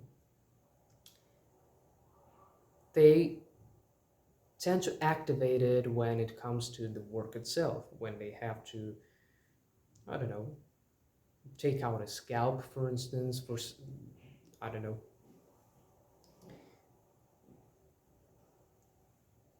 curing some brain disease. And basically, when they have to, cut out something, it is a hard thing for an ordinary person to do. But for a professional doctor with a vast experience in one's field, it is a simple thing because there is a switch in their brain. And when they switch it, they activate this operational system. Empathy is shut down completely. So they do not feel some sort of empathy at all. They just do their work. In some cases, this is very, very helpful skill to have, to be able to shut down these empathic feelings, these empathic rather functions in your brain. Because, for instance, in a stressful situation when everyone is hasty, everyone is panicking, you just turn on this skill, this switch in your brain, the empathy shuts down and the analytical part of your brain just starts to run on, and in this way you create more logical decisions to find a solution for a problem.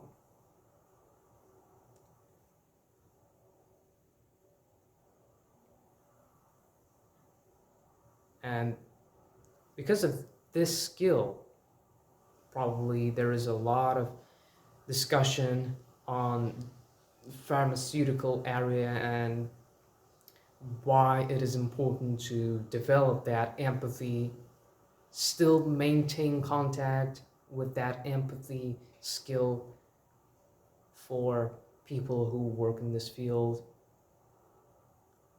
They might get just absorbed by their work and forget that in the long run, showing empathy is not a waste of time. And getting back to our instance, where a wealthy person visited a doctor, if that doctor showed consent, showed real concern, care about that person, I don't know, he would have grabbed her or his hand and said that, "Sir or ma'am, I will help you out. Don't worry about it. I really understand your problem. So don't worry about this. We'll take care about this problem. So yeah, just relax now," and so on and so forth. So in this way, the empathy, the rather relationship is built. And perhaps when this doctor will be in need in future, this wealthy person will help out.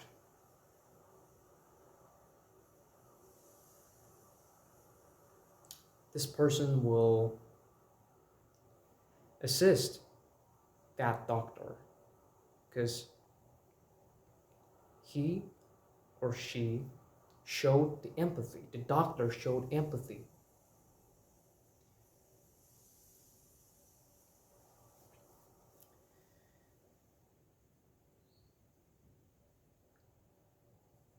Another fun fact about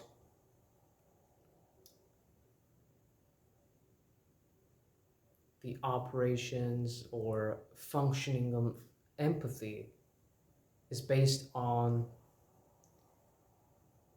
whether you are subordinate or superior. So you might have known that, but people who feel superior to the other person will most likely show less concern about everyone else because he feels superior or she feels superior. That person has a lot of attention, and for this reason, there is lack of empathy or no empathy at all in worst case. But on the other hand, those who feel subordinate, those who are from, for instance, poor class, they show amazing, striking concern for others. Mostly can be seen as showing care for their people, for the other poor folks. So yeah, it's a sad thing to know that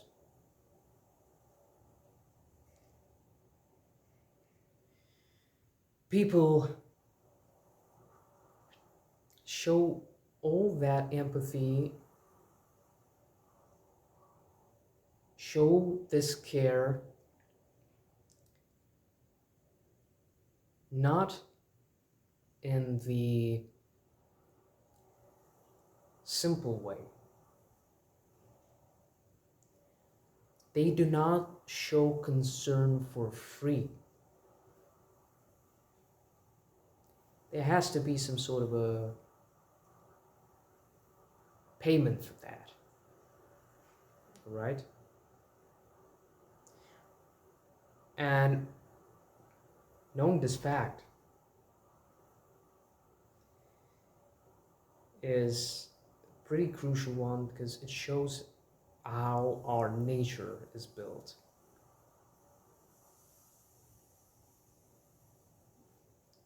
Person who is a wealthy one, a businessman, let's say, will much rarely answer on emails compared to a person who is lesser in status than that person.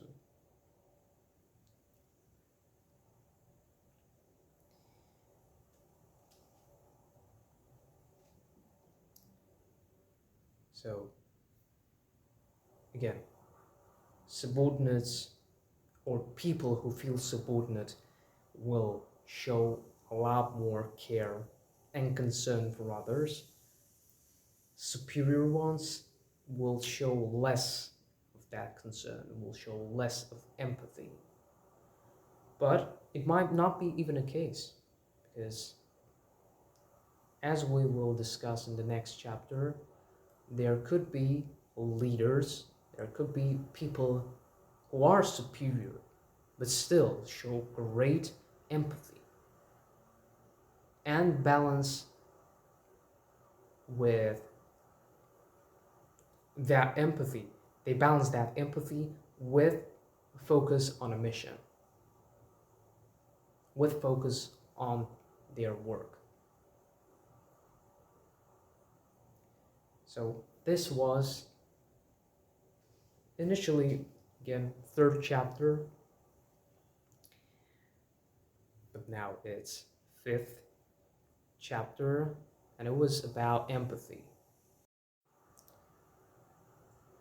Sixth chapter, well-focused leader. So starting from this chapter, we will discuss a lot about leadership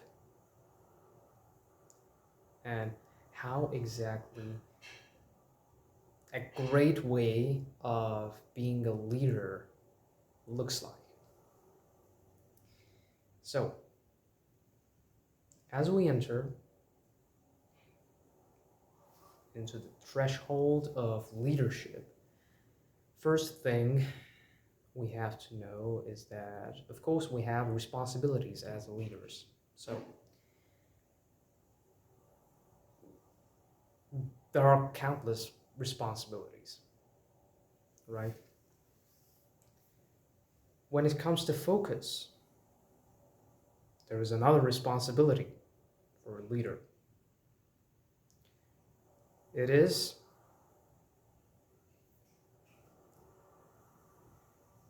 leading attention. So, leader has to know how to manipulate and, so to say, control the attention of the subordinates. So, where the attention of the leader is, there will be the attention of employees. And, of course, customers' attention will be there too. So in order to start to lead other people, the leader first has to manage one's attention. Identify the main goal, first of all. So, this goal has to be something a long term, probably, because this main mission does not come in a way that short term goals are coming. So it's not something like, hmm, what could it be? It's not something like paying off debt. Of course, it's a lot more vibrant, first of all, and it is more complex than that.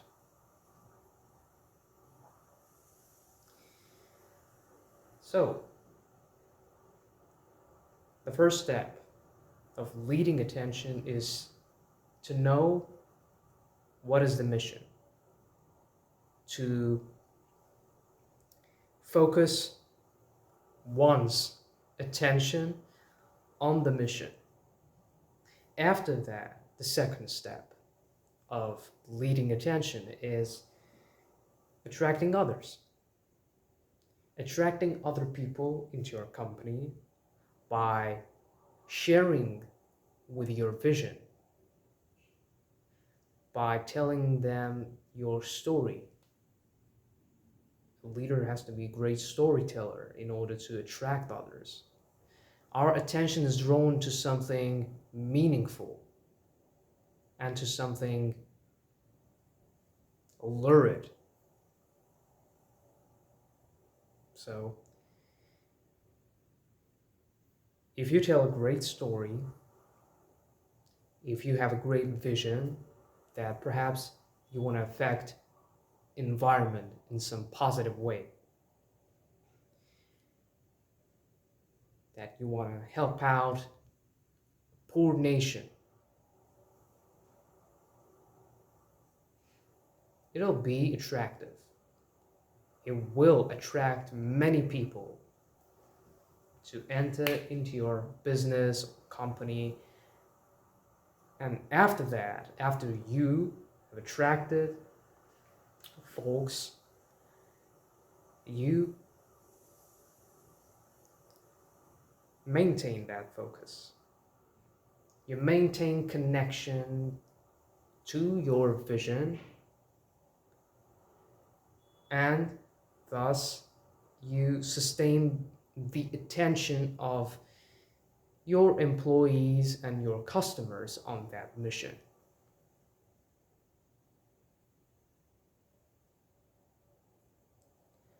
In this way, as you maintain the connection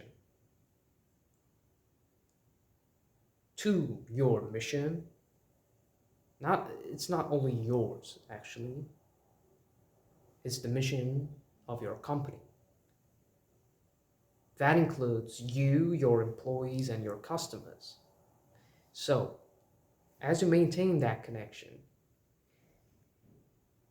what is built up is empathy.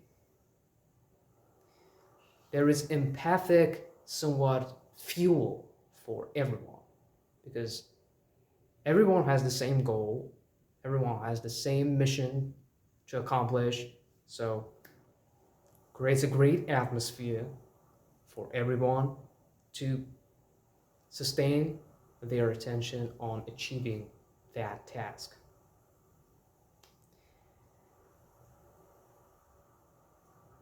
A leader has to have this really, deep vision. It should not be superficial, A leader does not, or rather should not, use as a goal some sort of a dream he had last night. He should reflect on what he or she saw last night, think about it, basically. Whether it is the right thing to follow or whether it is not the right thing to follow. As Arthur Schopenhauer said, it is really great quote that captivated my attention. Arthur Schopenhauer said, genius hits the target that others do not see. So, again, genius hits the target others do not see. That's the main motto of every leader, or at least one of the main mottos every leader should have in their mind. So, of course, the leader has to get a bit into the reality, into the present moment, and interact with different tasks which may not contribute to the long term, but actually contribute to the short term gain. But still, that leader has to have this long term vision, a target which subordinates are not capable of seeing yet.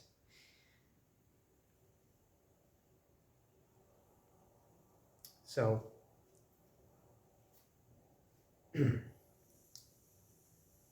order to get this vision, leader has to know where he operates or where she operates. What is the field of their operation? In which business they work?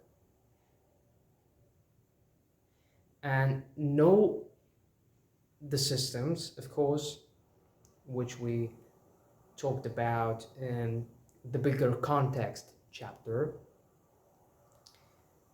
So, as we understood, business is also some sort of a system. And leader, of course, has to see the system, or at least have some sense how it functions. Without this capability,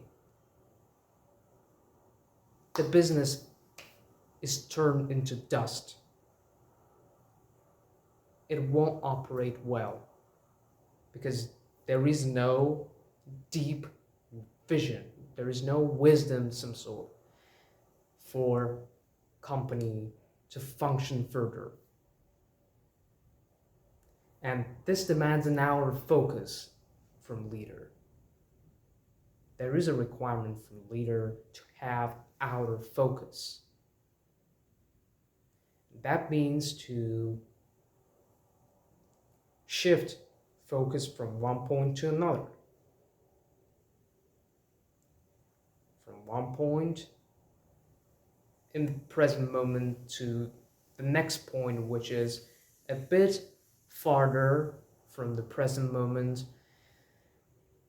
And thus, they identify the goal, the mission, the deep, somewhat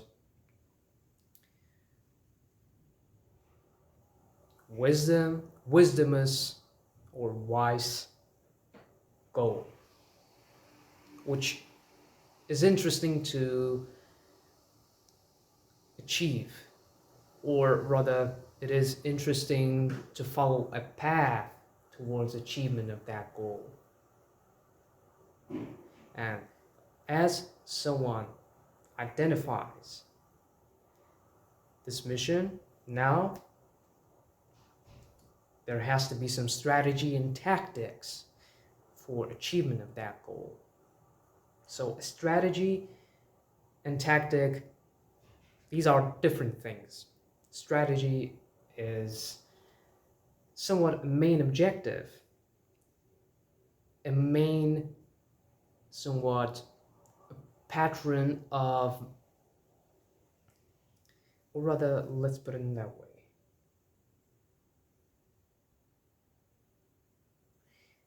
Strategy is the main objective and the remedies of achieving that main objective.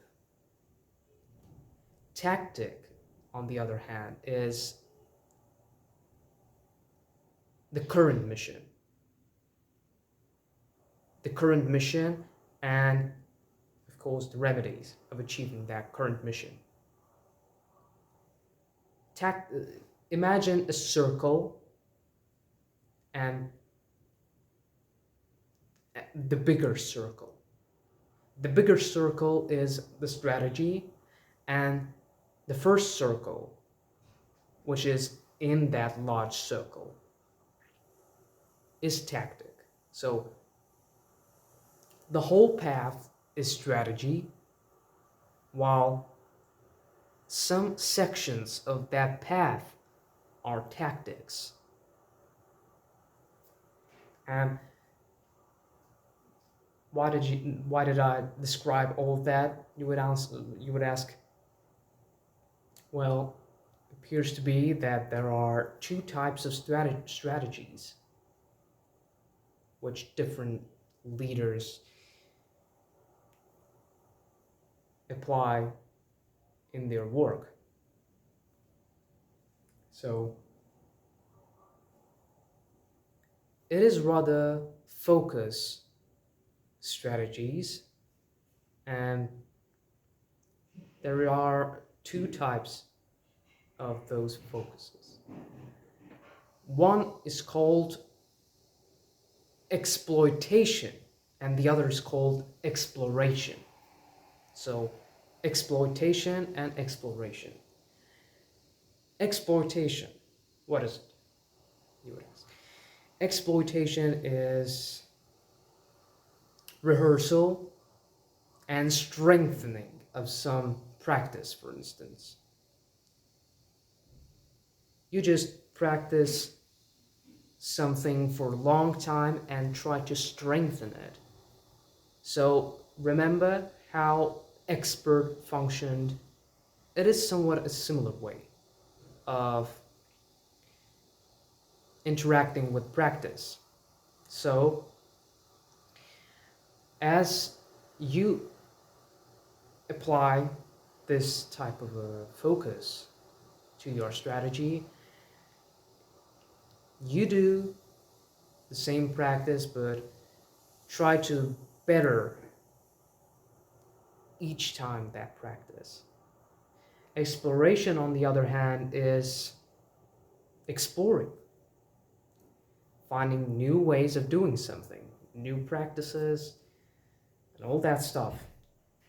So it is all about innovations.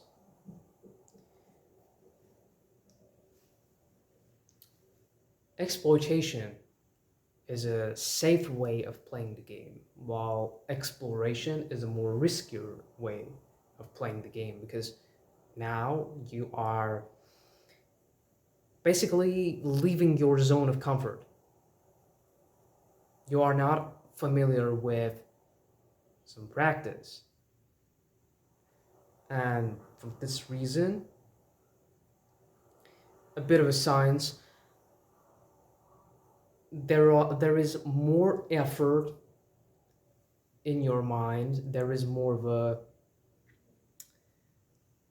top-down, again, interaction, top-down activity, and more alertness in your brain. So while in exploitation, there is just one unilateral rather focus on one task and hashing that task out. Exploration demands disengagement of focus, and exploitation demands sustaining the focus. So, a great leader, what he does, or what she does, they balance these focuses. And the balance between exploitation and exploration has its own name. It is ambidexterity. Yeah, pretty complicated name, but yeah, a great leader has a skill of ambidexterity when a leader knows when one has to make a decision which accompanies innovation, which includes some sort of a upgrade innovation, or when it's time to just sustain for a bit, try to do some rehearsals to strengthen some skill. So there has to be balance between the two. However, at some point in the business, there might be moments when the leader has to switch to the exploration mode, because otherwise the business will fail, and thus it'll be foundered. So the Intel Group, a company which initially produced microchips, had to switch to the production of microprocessors. So at a time when Intel's Groove, sorry for that, Intel's Groove was producing microchips, it was also producing some of the microprocessors. And as a result, they saw that 20% of the income comes from, or rather, sorry for that, 80% of the income comes from microprocessors, which is only 20% of the products they produce. They were mostly oriented on microchips, but in order to survive, they had to switch to something unfamiliar, and that is to production of microprocessors. This phenomenon is called success trap. So if you are about to enter the business world and become CEO or leader, keep that in mind, that there will be some moments when you have to switch your product, your main staple, or sorry for that, the staple product. A lot of stories today, I know, but never mind. Yeah. So sometimes you have to change the main product in order to survive and in order for your company to survive.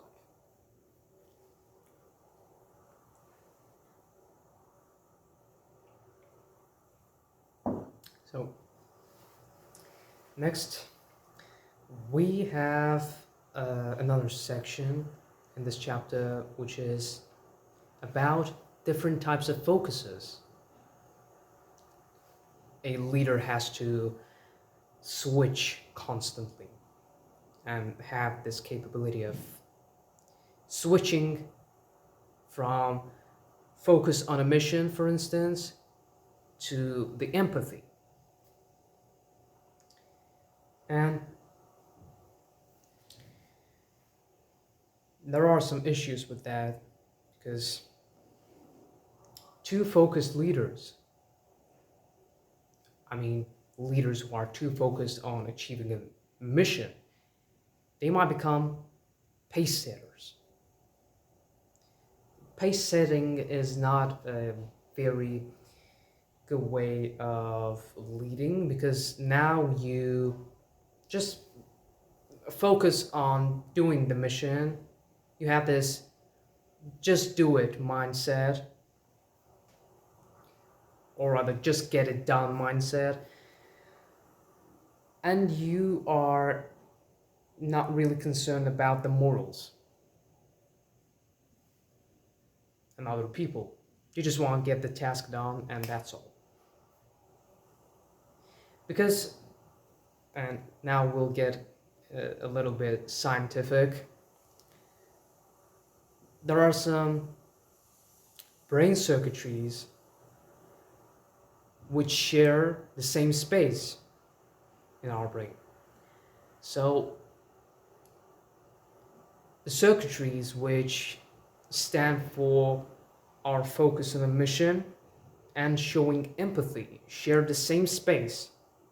So when we show empathy, it might interfere the process of focusing on a mission, and vice versa. If we focus too much on achieving the task, it will hinder the functions of showing empathy. So because of that, we have to keep that balance between focus on a mission and empathy. Too much of empathy will cause us to forget about the mission. Too much focus on a mission will give us bad reputation as a human being. And as Scott Spryer had put it, if you lose self-awareness, that's when you lose empathy and go on to autopilot mode. So Scott Spryer is a coach for senior leaders, and he has a lot of understanding in how leadership has to be done, how leadership has to be conveyed. And of course, this demands keeping the balance, or rather having this capability of instantly switching to another type of focus at once, as you understand that this situation demands empathy, this situation demands total focus on achieving the task. Yeah, it is quite dire straits to do, so every leader has to keep that in mind and just live with it, because otherwise the leadership will be failed. There is no other way of operating. There has to be balance, and where there is a balance, there will be the success as a leader. So for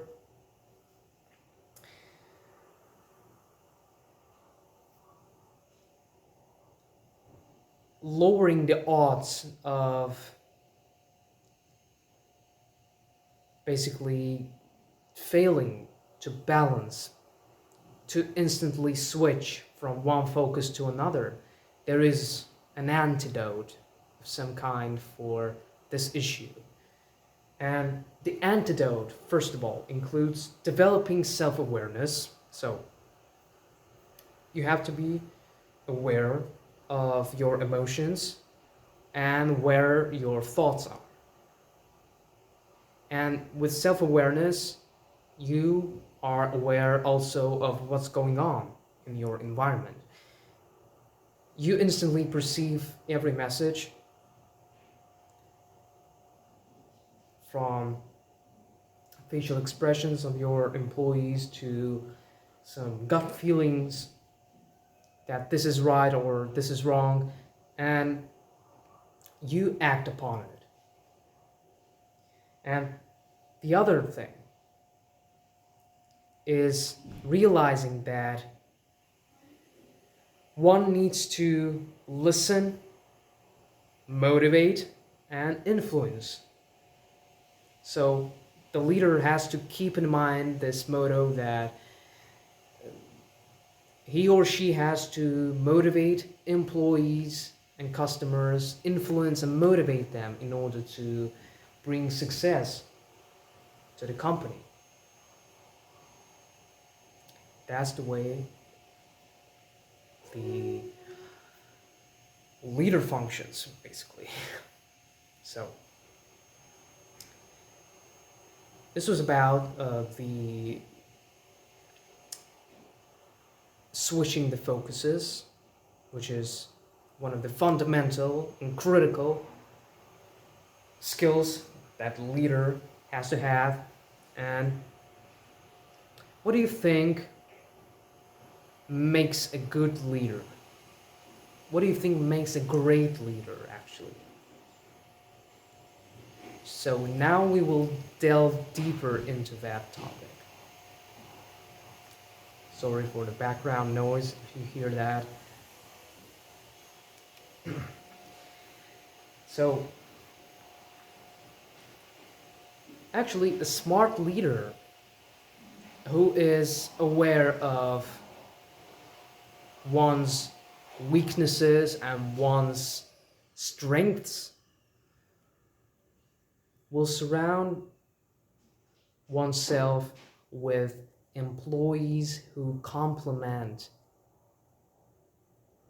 one's weaknesses and vulnerabilities, and also who complements one's capabilities.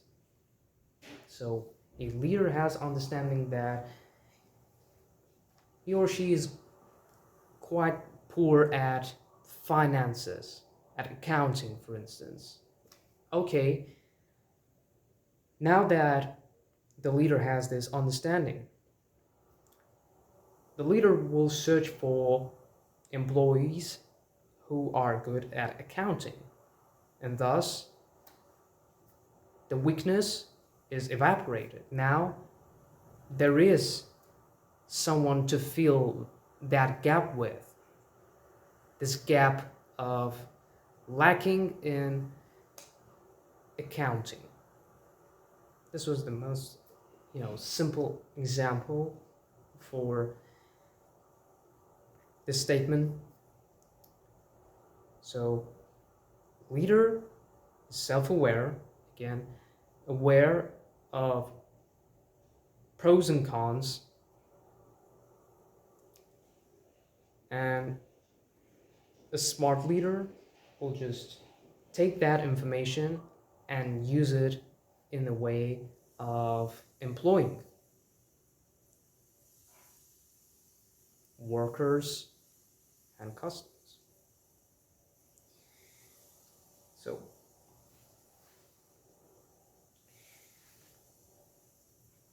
who is the influential leader? What do you think? Who might be the leader who has this charisma and who will instantly motivate you to follow the mission?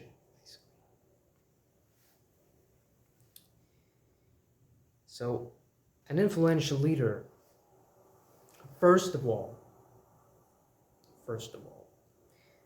is capable of listening within.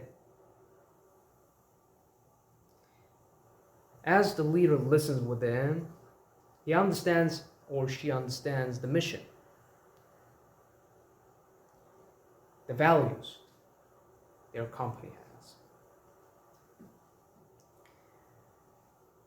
The leader knows what is important, basically. And by knowing what is important, the leader is able to articulate the vision in a way that creates a empathic, somewhat respond from employees. Basically, a great leader is a great storyteller, as we had understood previously. An influential leader is also a great coach. If there is a problem, an issue with something, employee might just come up to the leader and tell about the problem, tell about issues that might concern him or her. And the great leader has some knowledge in coaching, in therapy, and that knowledge will greatly assist the leader in this situation, because now a person needs a help, the moral support, basically. Well, that person needs it, he will get it, or she will get that.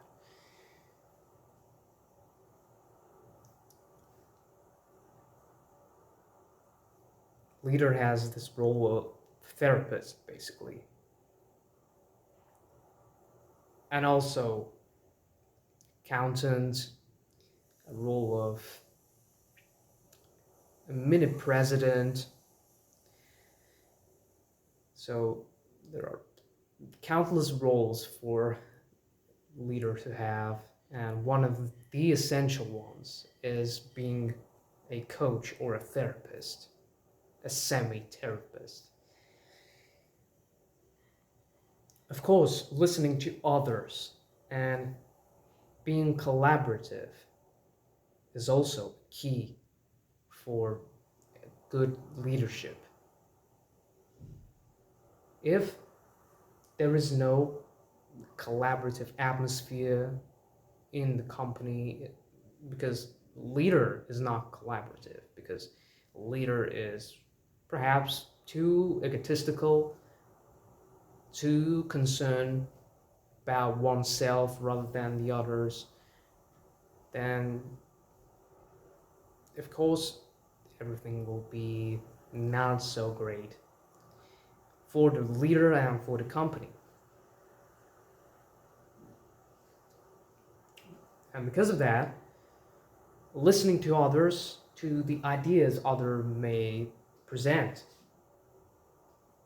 solutions for a problem, for instance, or some innovations for the company, all of that has to be taken for concern.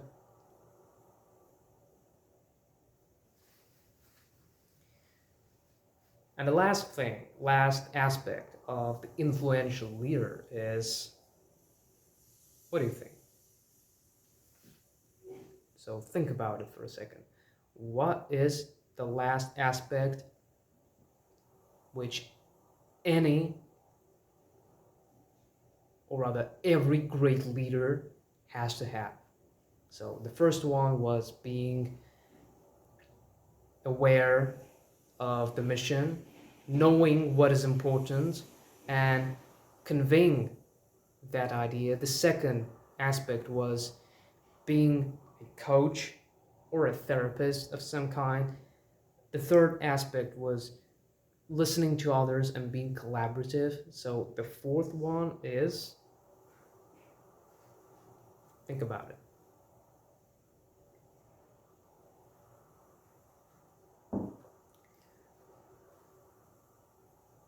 All right? Revealing the answer. Celebrating the wins. Yeah. You might think that, wait a minute, Then we talk about the focus. Yeah, I'm surprised too that this book touches on many aspects of leadership aside from focus. And it seems that this is one of the essential parts of the book. So, not wonder because of that, because it is truly important to have a knowledge about focus for leaders, especially. So, good to know, good to have this information, and let's move on. See what we have next for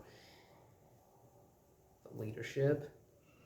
And now there is a great tool for any leader.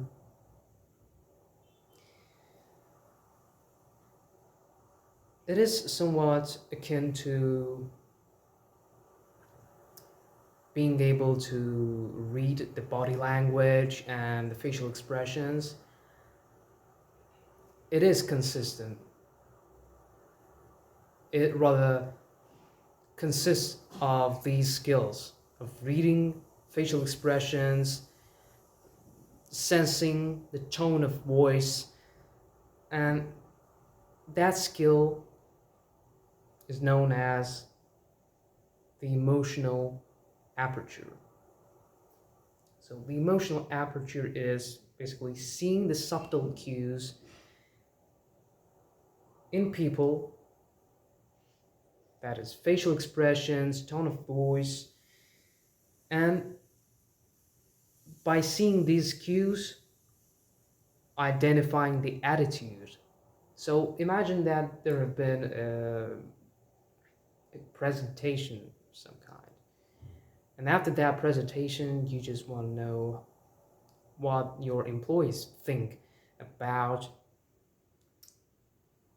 the idea you presented. So you might just ask them, how do you feel about that? They might say, yeah, yeah, it's great, I like it. But you saw that facial expression? That does not show that their attitude is great about that idea. So these kind of subtle cues which are hidden in the facial expression, tone of voice, the way the person speaks about the idea, knowing them and being able to identify them is the crucial thing for a leader. So, and it again roots in self-awareness. Developing self-awareness, knowing what is the somewhat hesitating tone of voice, for instance, or uncertain facial expression. Knowing these things demands self-awareness. So there has to be a lot of practice in this area. And with this practice, you will get the greatest tool of the greatest leaders, the emotional aperture.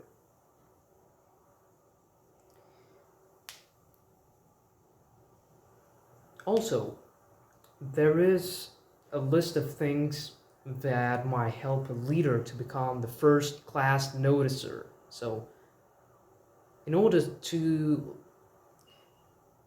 develop this kind of a acute sense of focus, a leader has to first of all constantly question and listen. Again, first of all, in order to become the first class noticer, in order to have basically acute, incisive, sharp focus, which could at once be shifted to another point of focus. First of all, a leader has to be constantly questioning and listening, so being collaborative, basically. Then, the second thing the leader has to do is to reflect and probe. So, the leader has to sometimes, examine some ideas, try to reflect on the thoughts of oneself and see how they function. So they notice that some things might be biased, for instance, in their mind, and for this reason, they might miss in the future some sort of a cue that warns them about nature, or rather, so for that warns them about the danger, actually, not the nature. That warns them about the upcoming nature, again, nature, danger. Yeah. So, the third skill that leader has to develop is gather insights from others. Gather those insights, have basically the wide span of vision, wide span of ideas, which are not just,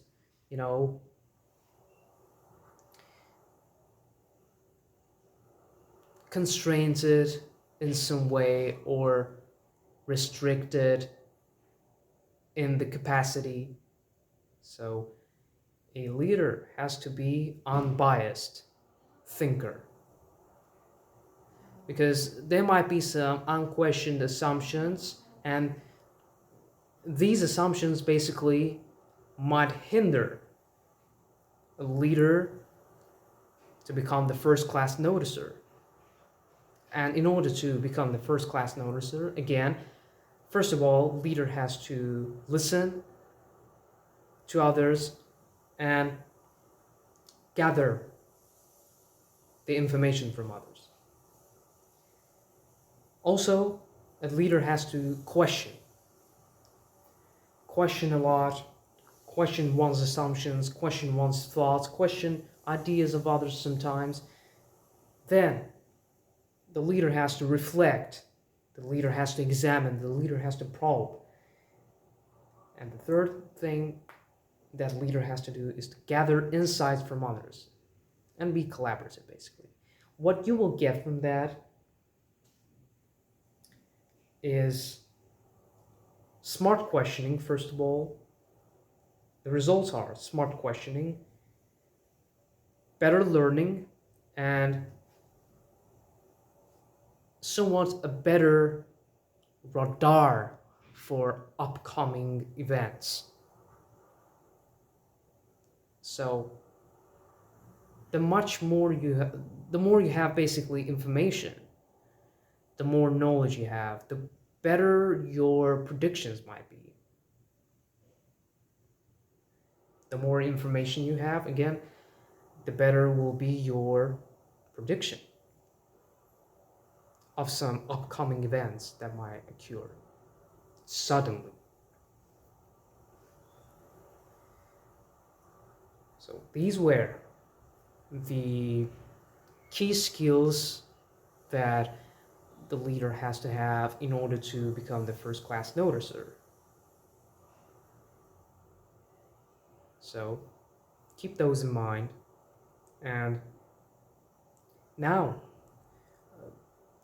we shall discuss one interesting study conducted by Vanessa Druska and Stephen Wolf at North Carolina. So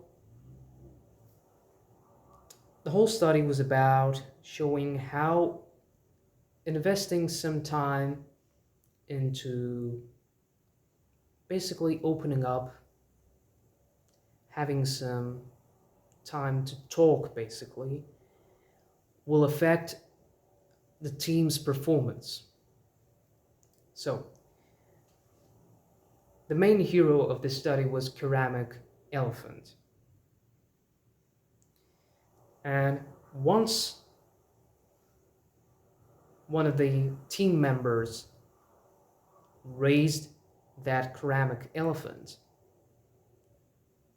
everyone knew that this person has something to open up about. Everyone gathered, scooped up around him, and they listened. They listened to what that person had on his or her soul, and that person just opened up about the problems, about the issues one has been experiencing for a while. So as that person opened up, one surprising thing was that it somewhat became a catalyst for the chain of other people opening up at that moment.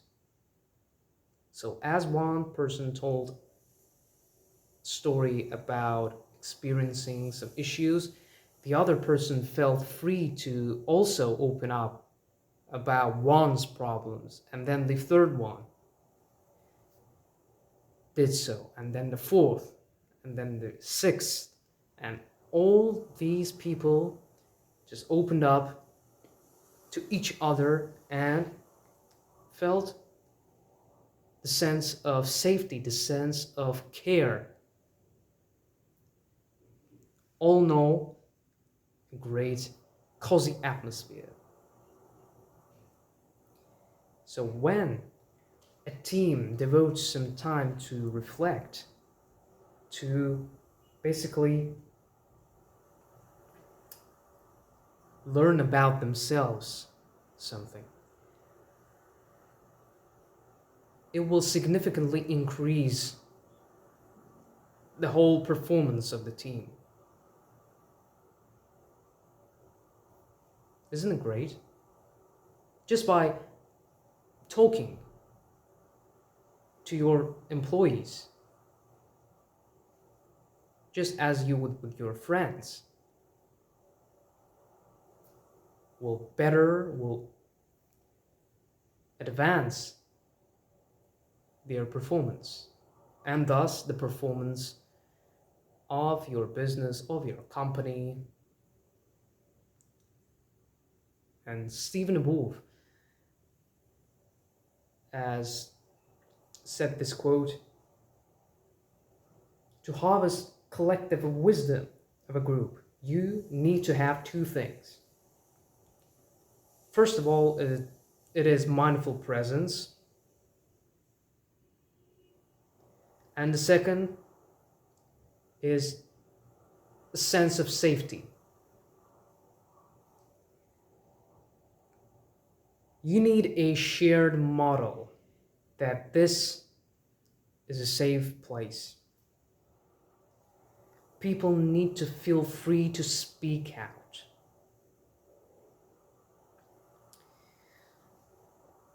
Actually, this quote has deep meaning, because just imagine that a team has this kind of atmosphere as if they were in their family, among members of their family. Wouldn't the whole performance skyrocket in this scenario? What do you think? What do you think the whole, so to say, level of operation would be if the team members had this free right, or yeah, just they had this practice basically of opening up to one another? That would be just great. So this was the chapter 6, which was called The Well-Focused Leader. Chapter 7, The Bigger Picture. So this chapter is somewhat similar to the previous chapter called The Bigger Context, and they have also the similar topics of discussion like problems with the environment, but in this chapter, what is mostly discussed is focusing on the long-term goals and why is it important. So, first of all, what we see in this chapter is that far-sighted goals demand, of course, more of a far-sighted focus on success, which comes then, not now. So we learned that human mind has this propensity for short-term success, or in other words, instant gratification. This is the basic function, and because of that, because this function is fundamental, basically, it is fine-tuned, we can easily activate this short-term goal seeking. We might decide that, yeah, tomorrow I have this goal of, I don't know, running 5 miles. Okay, like it is somewhat an easy type of goal seeking, but the long-term one demands more of a far-sighted focus. Okay, I will start running 5 miles tomorrow, and I will continue on running for 5 miles each Tuesday and Thursday for a whole year, because I have this goal of having a great cardiovascular health, or it might be something else. It might be something related to physical aesthetics, for instance. I want to get lean. I uh, I want to drop my weight on 50%, perhaps on 15 kilograms. I want to become less in my weight. All those goals, which are mostly focused on success which comes afterwards, which comes in the future. This is the whole purpose of this chapter, of developing this idea for leaders, especially for leaders, of improving their long-term goal seeking. So, unfortunately, politicians nowadays, people who gotta be these far-sighted leaders, who gotta make these decisions which will affect nations in the long term and which will affect them positively. Now they opt for more of a short-term success. They seek instant gratification goals, aka getting reelected, or I don't know, any kind of a, you know, any kind of a goal which is short term, but for politicians. One of them, which was described in the book, is getting reelected.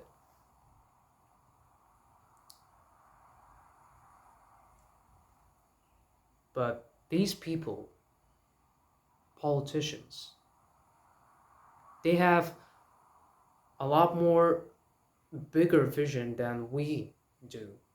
At least they should have this kind of vision. They should aim at seeking goals which are much more deeper than the superficial re-election.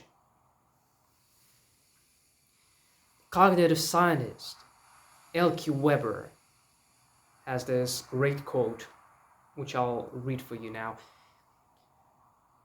Politicians are in charge of our welfare. So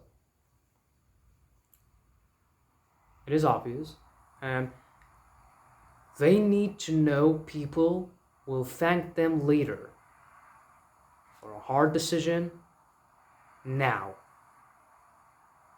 It is like raising teenagers, sometimes thankless in the short term, but rewarding in the long. So again, politicians are in charge of our welfare.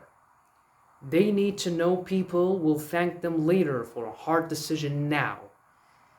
It's like raising teenagers, sometimes thankless in the short term, but rewarding in the long.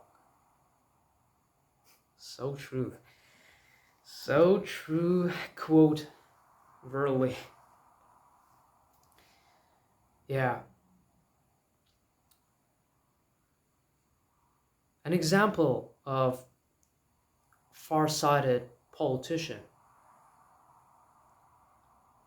may be found in Michael Bloomberg, mayor of New York. So, in 2003, Bloomberg suddenly bans smoking in bars. So, everyone is shocked, perplexed. What? Bar owners are just shouting that it will affect their business. It will damage their business.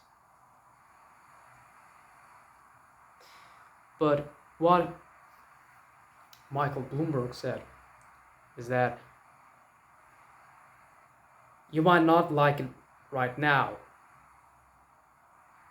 but you will thank me in 20 years.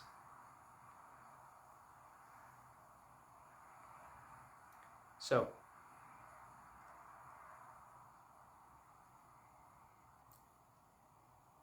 six to 9 months had passed since this ruling has been postulated. and everyone liked it. Each person, each each New York civilian had enjoyed their life.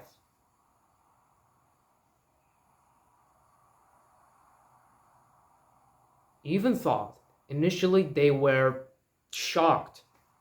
They did not like it. They were livid because of this ban.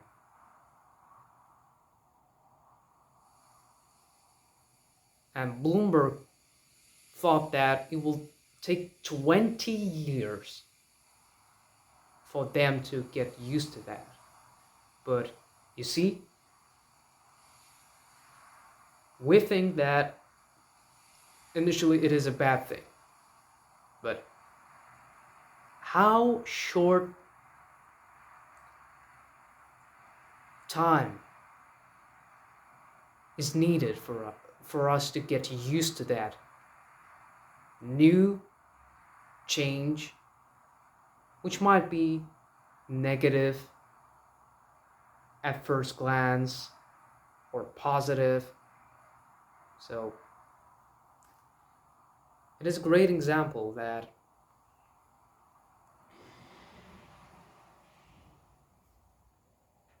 these far-sighted decisions, which not every citizen, not every person might like, will benefit the most these folks.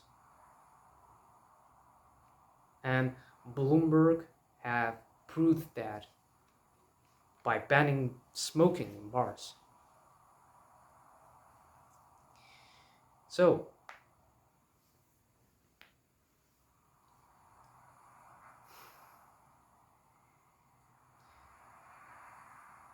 when it comes to leaders of the business, their views should not restrict themselves with pure economics and financial gains. Because the aim of the business,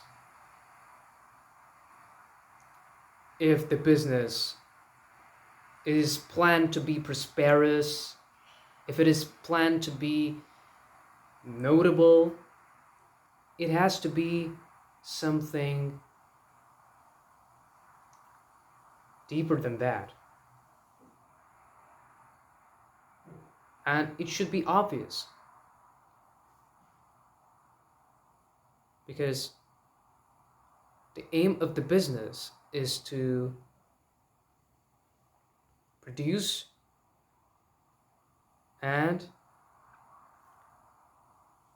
present. Produce goods and services and present it to other people who need these goods and services. And these goods and services has to be with purpose of helping, assisting people, making them happier. The main goal of each leader has to be the public good, the good of public. So,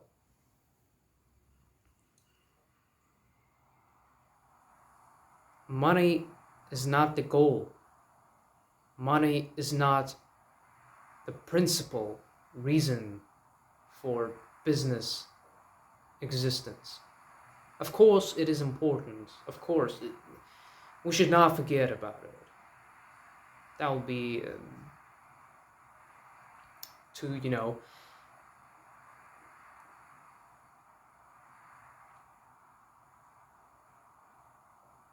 light-minded. So, while keeping in mind that there should be some sort of financial gain,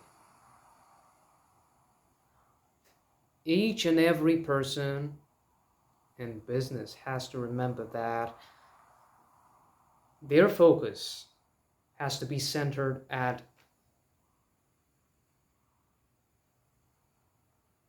good of other people, for helping, for making other people happier and making them better.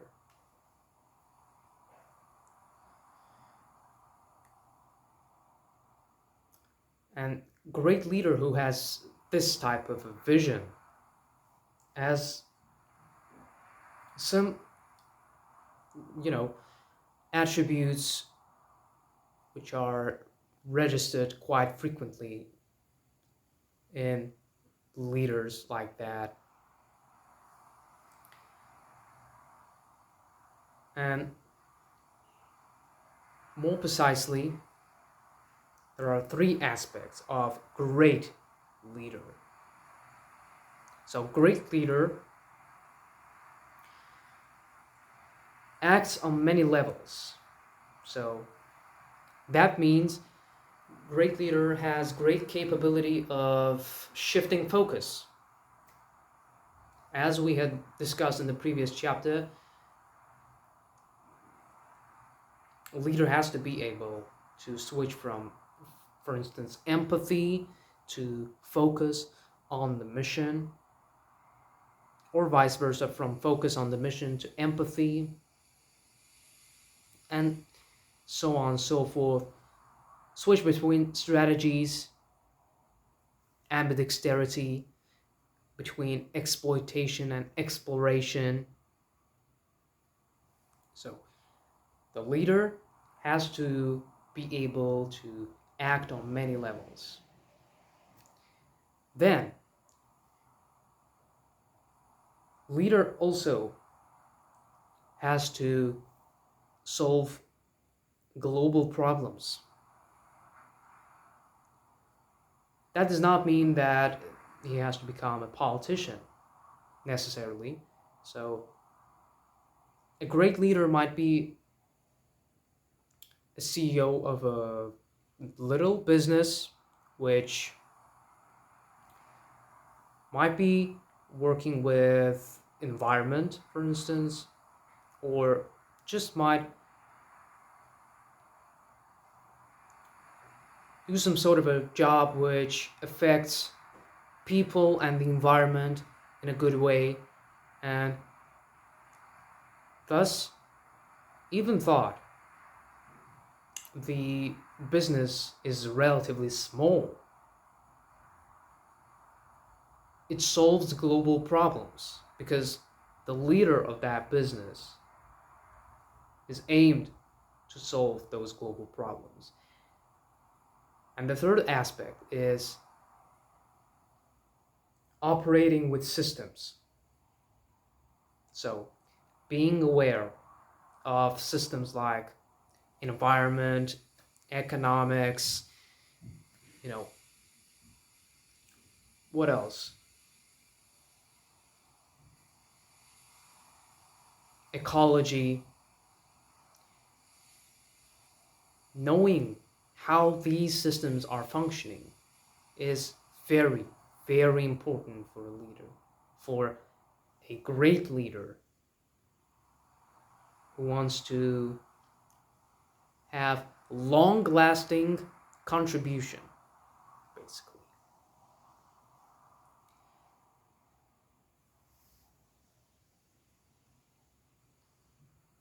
Keep in mind these three aspects of a great leader, and perhaps someday, I hope so, you will too become this great leader.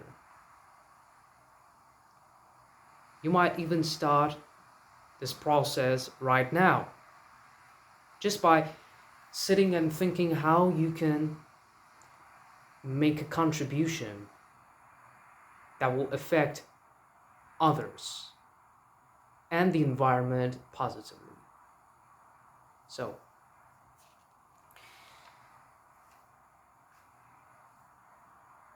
when it comes to solving those global problems, those high complexity and high urgency problems,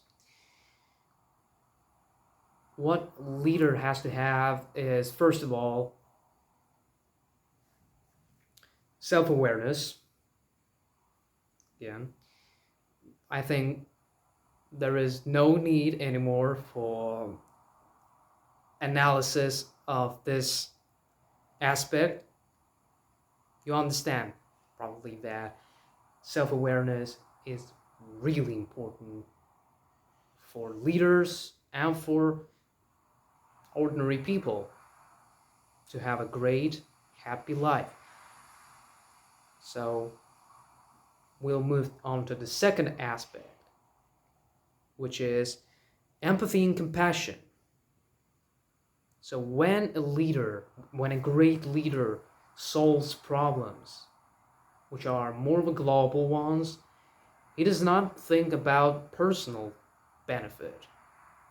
Just imagine solving some sort of a global crisis, an economy, which will only benefit you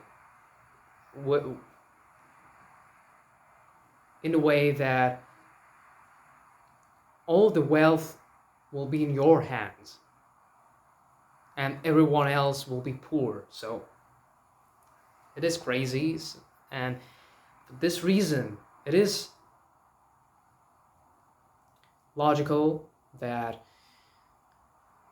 a leader has to think about others more than about himself when it comes to solving global urgency problems. And the third one, again, third aspect is understanding the systems. So understanding the systems requires you knowing the systems at some level. Studying is a great way of learning these systems. For instance, personally, I am learning economics right now through Khan Academy, right?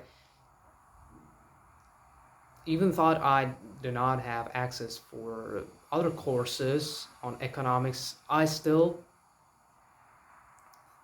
use this application for learning this really large system, which is very complex operating system actually. And I recommend you too trying to invest in one of those large systems like economics, or again, it might be environment, it might be humanism, law, it might be ecology, biology.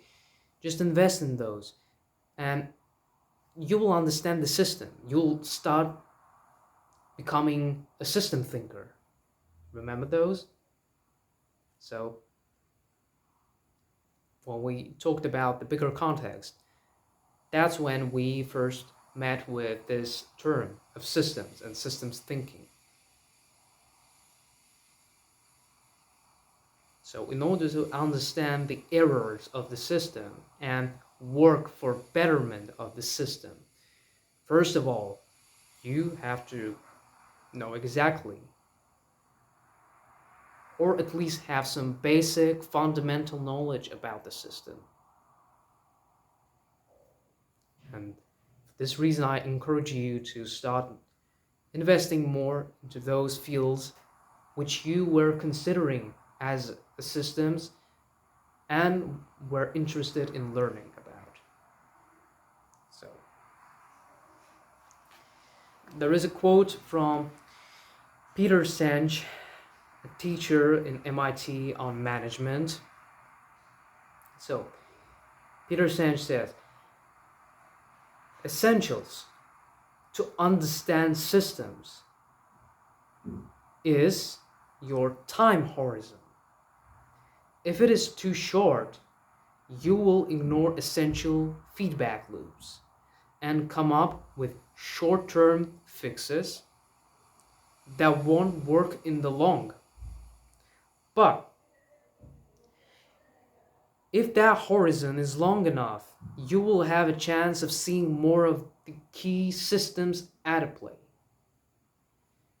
The bigger the horizon, the bigger system you see. So again, if you are going to be interested in learning more about systems, I will link down in the comments below the link for a video where there is a detailed description from a great person, a great professional,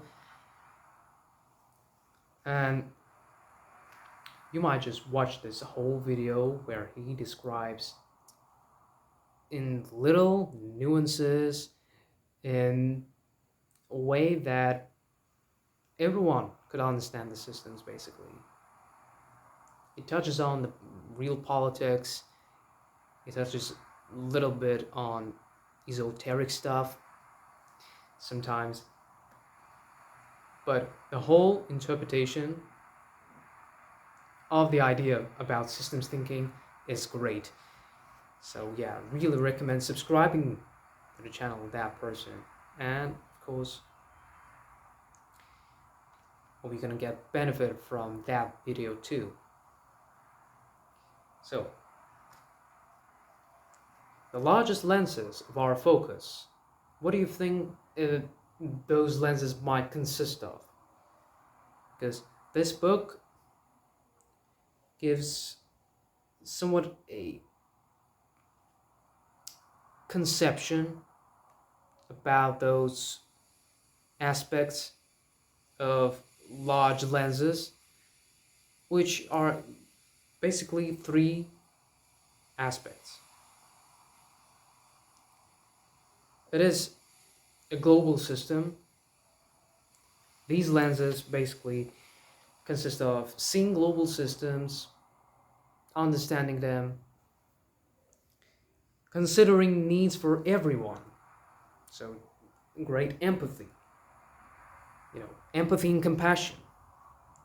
And these lenses factor in peering into the future or ahead in time. So with these large lenses, you will be able to peer ahead of your time and think about how will the future look like and what shall we need to do in order to either better the system or better other people, advance something. Just great to know. And at the end, a little bit insight from the Dalai Lama. If you don't know who is the Dalai Lama, it is a Tibetan monk. You might search for the Dalai Lama in Google, and this face will probably seem familiar to you, so you might even know who that is. But yeah, basically, he is a sage. Sage, a wise person, a really wise person. And there is a great quote from the Dalai Lama about the bigger picture we are capable of seeing, and what he says is that we have capacity to think several centuries ahead into the future.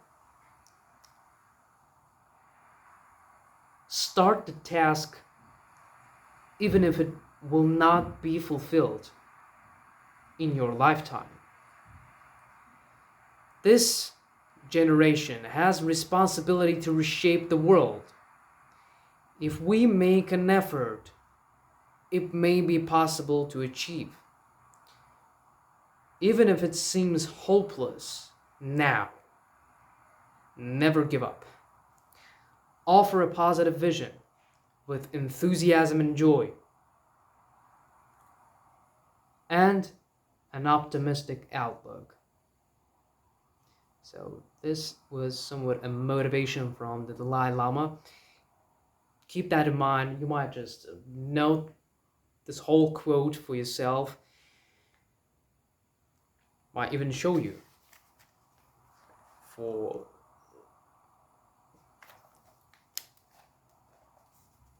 you might just take a screenshot of this quote so we can see it a good way. Yeah, there are a lot of notes in this notebook from this book, but yeah. So again, I hope you got it. And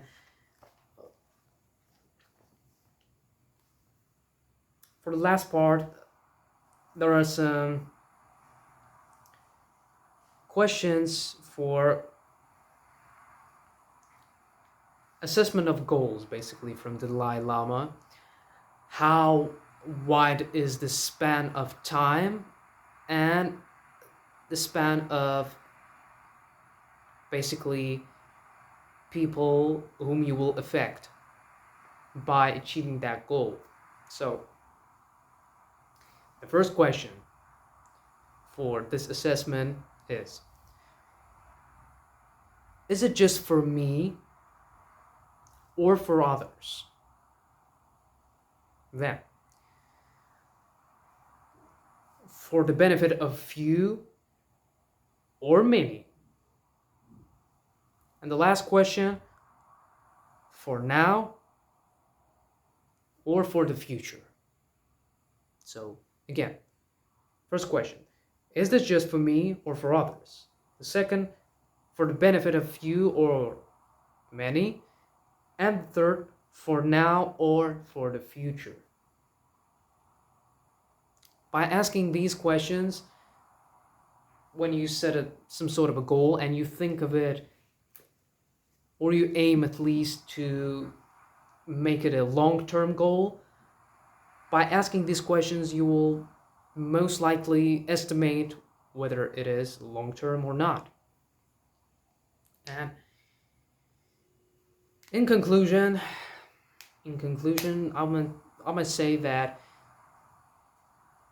this was the most probably fascinating book I've ever read, alongside with the Daniel Kahneman's book, which I summarized in this channel too.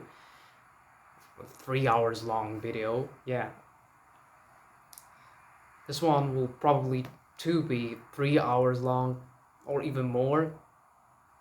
But all in all, if we make one somewhat distilled conclusion from this book, all comes to self-awareness, being aware of yourself, of your concerns, of your thoughts, of any kind of physical sensations, of mental states you are in. All comes to empathy, showing concern for others, loving compassion for others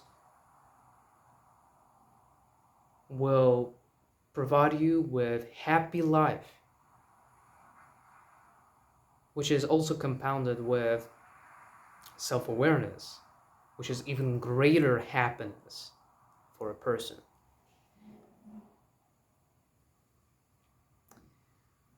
And of course, seeing the world around us as a systems on a more deeper level, more superficially, more rather people who tend to see things around us more superficially may get themselves into a lot of trouble, because they might stop whining because of a minuscule thing, meaningless, worthless event that happened to them. But with systems thinking, when your span of attention basically consists of many large, vast systems, large, intangible essences, you understand that the troubles that happen to me are not because of that person or because of that politician or because of someone else. It is because of the system we live in.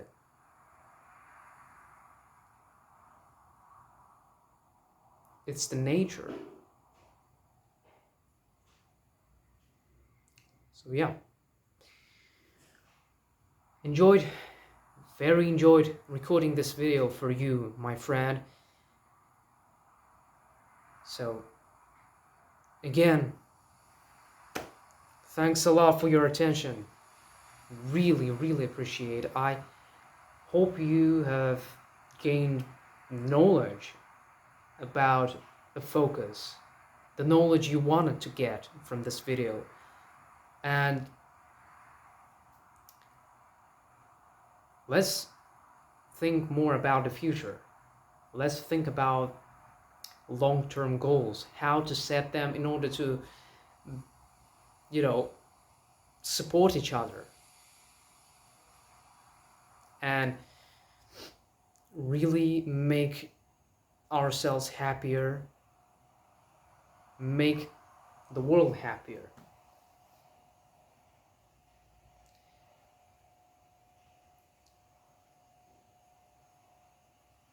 So yeah, again, thanks a lot, my friend, and I wish you have a great day, great night,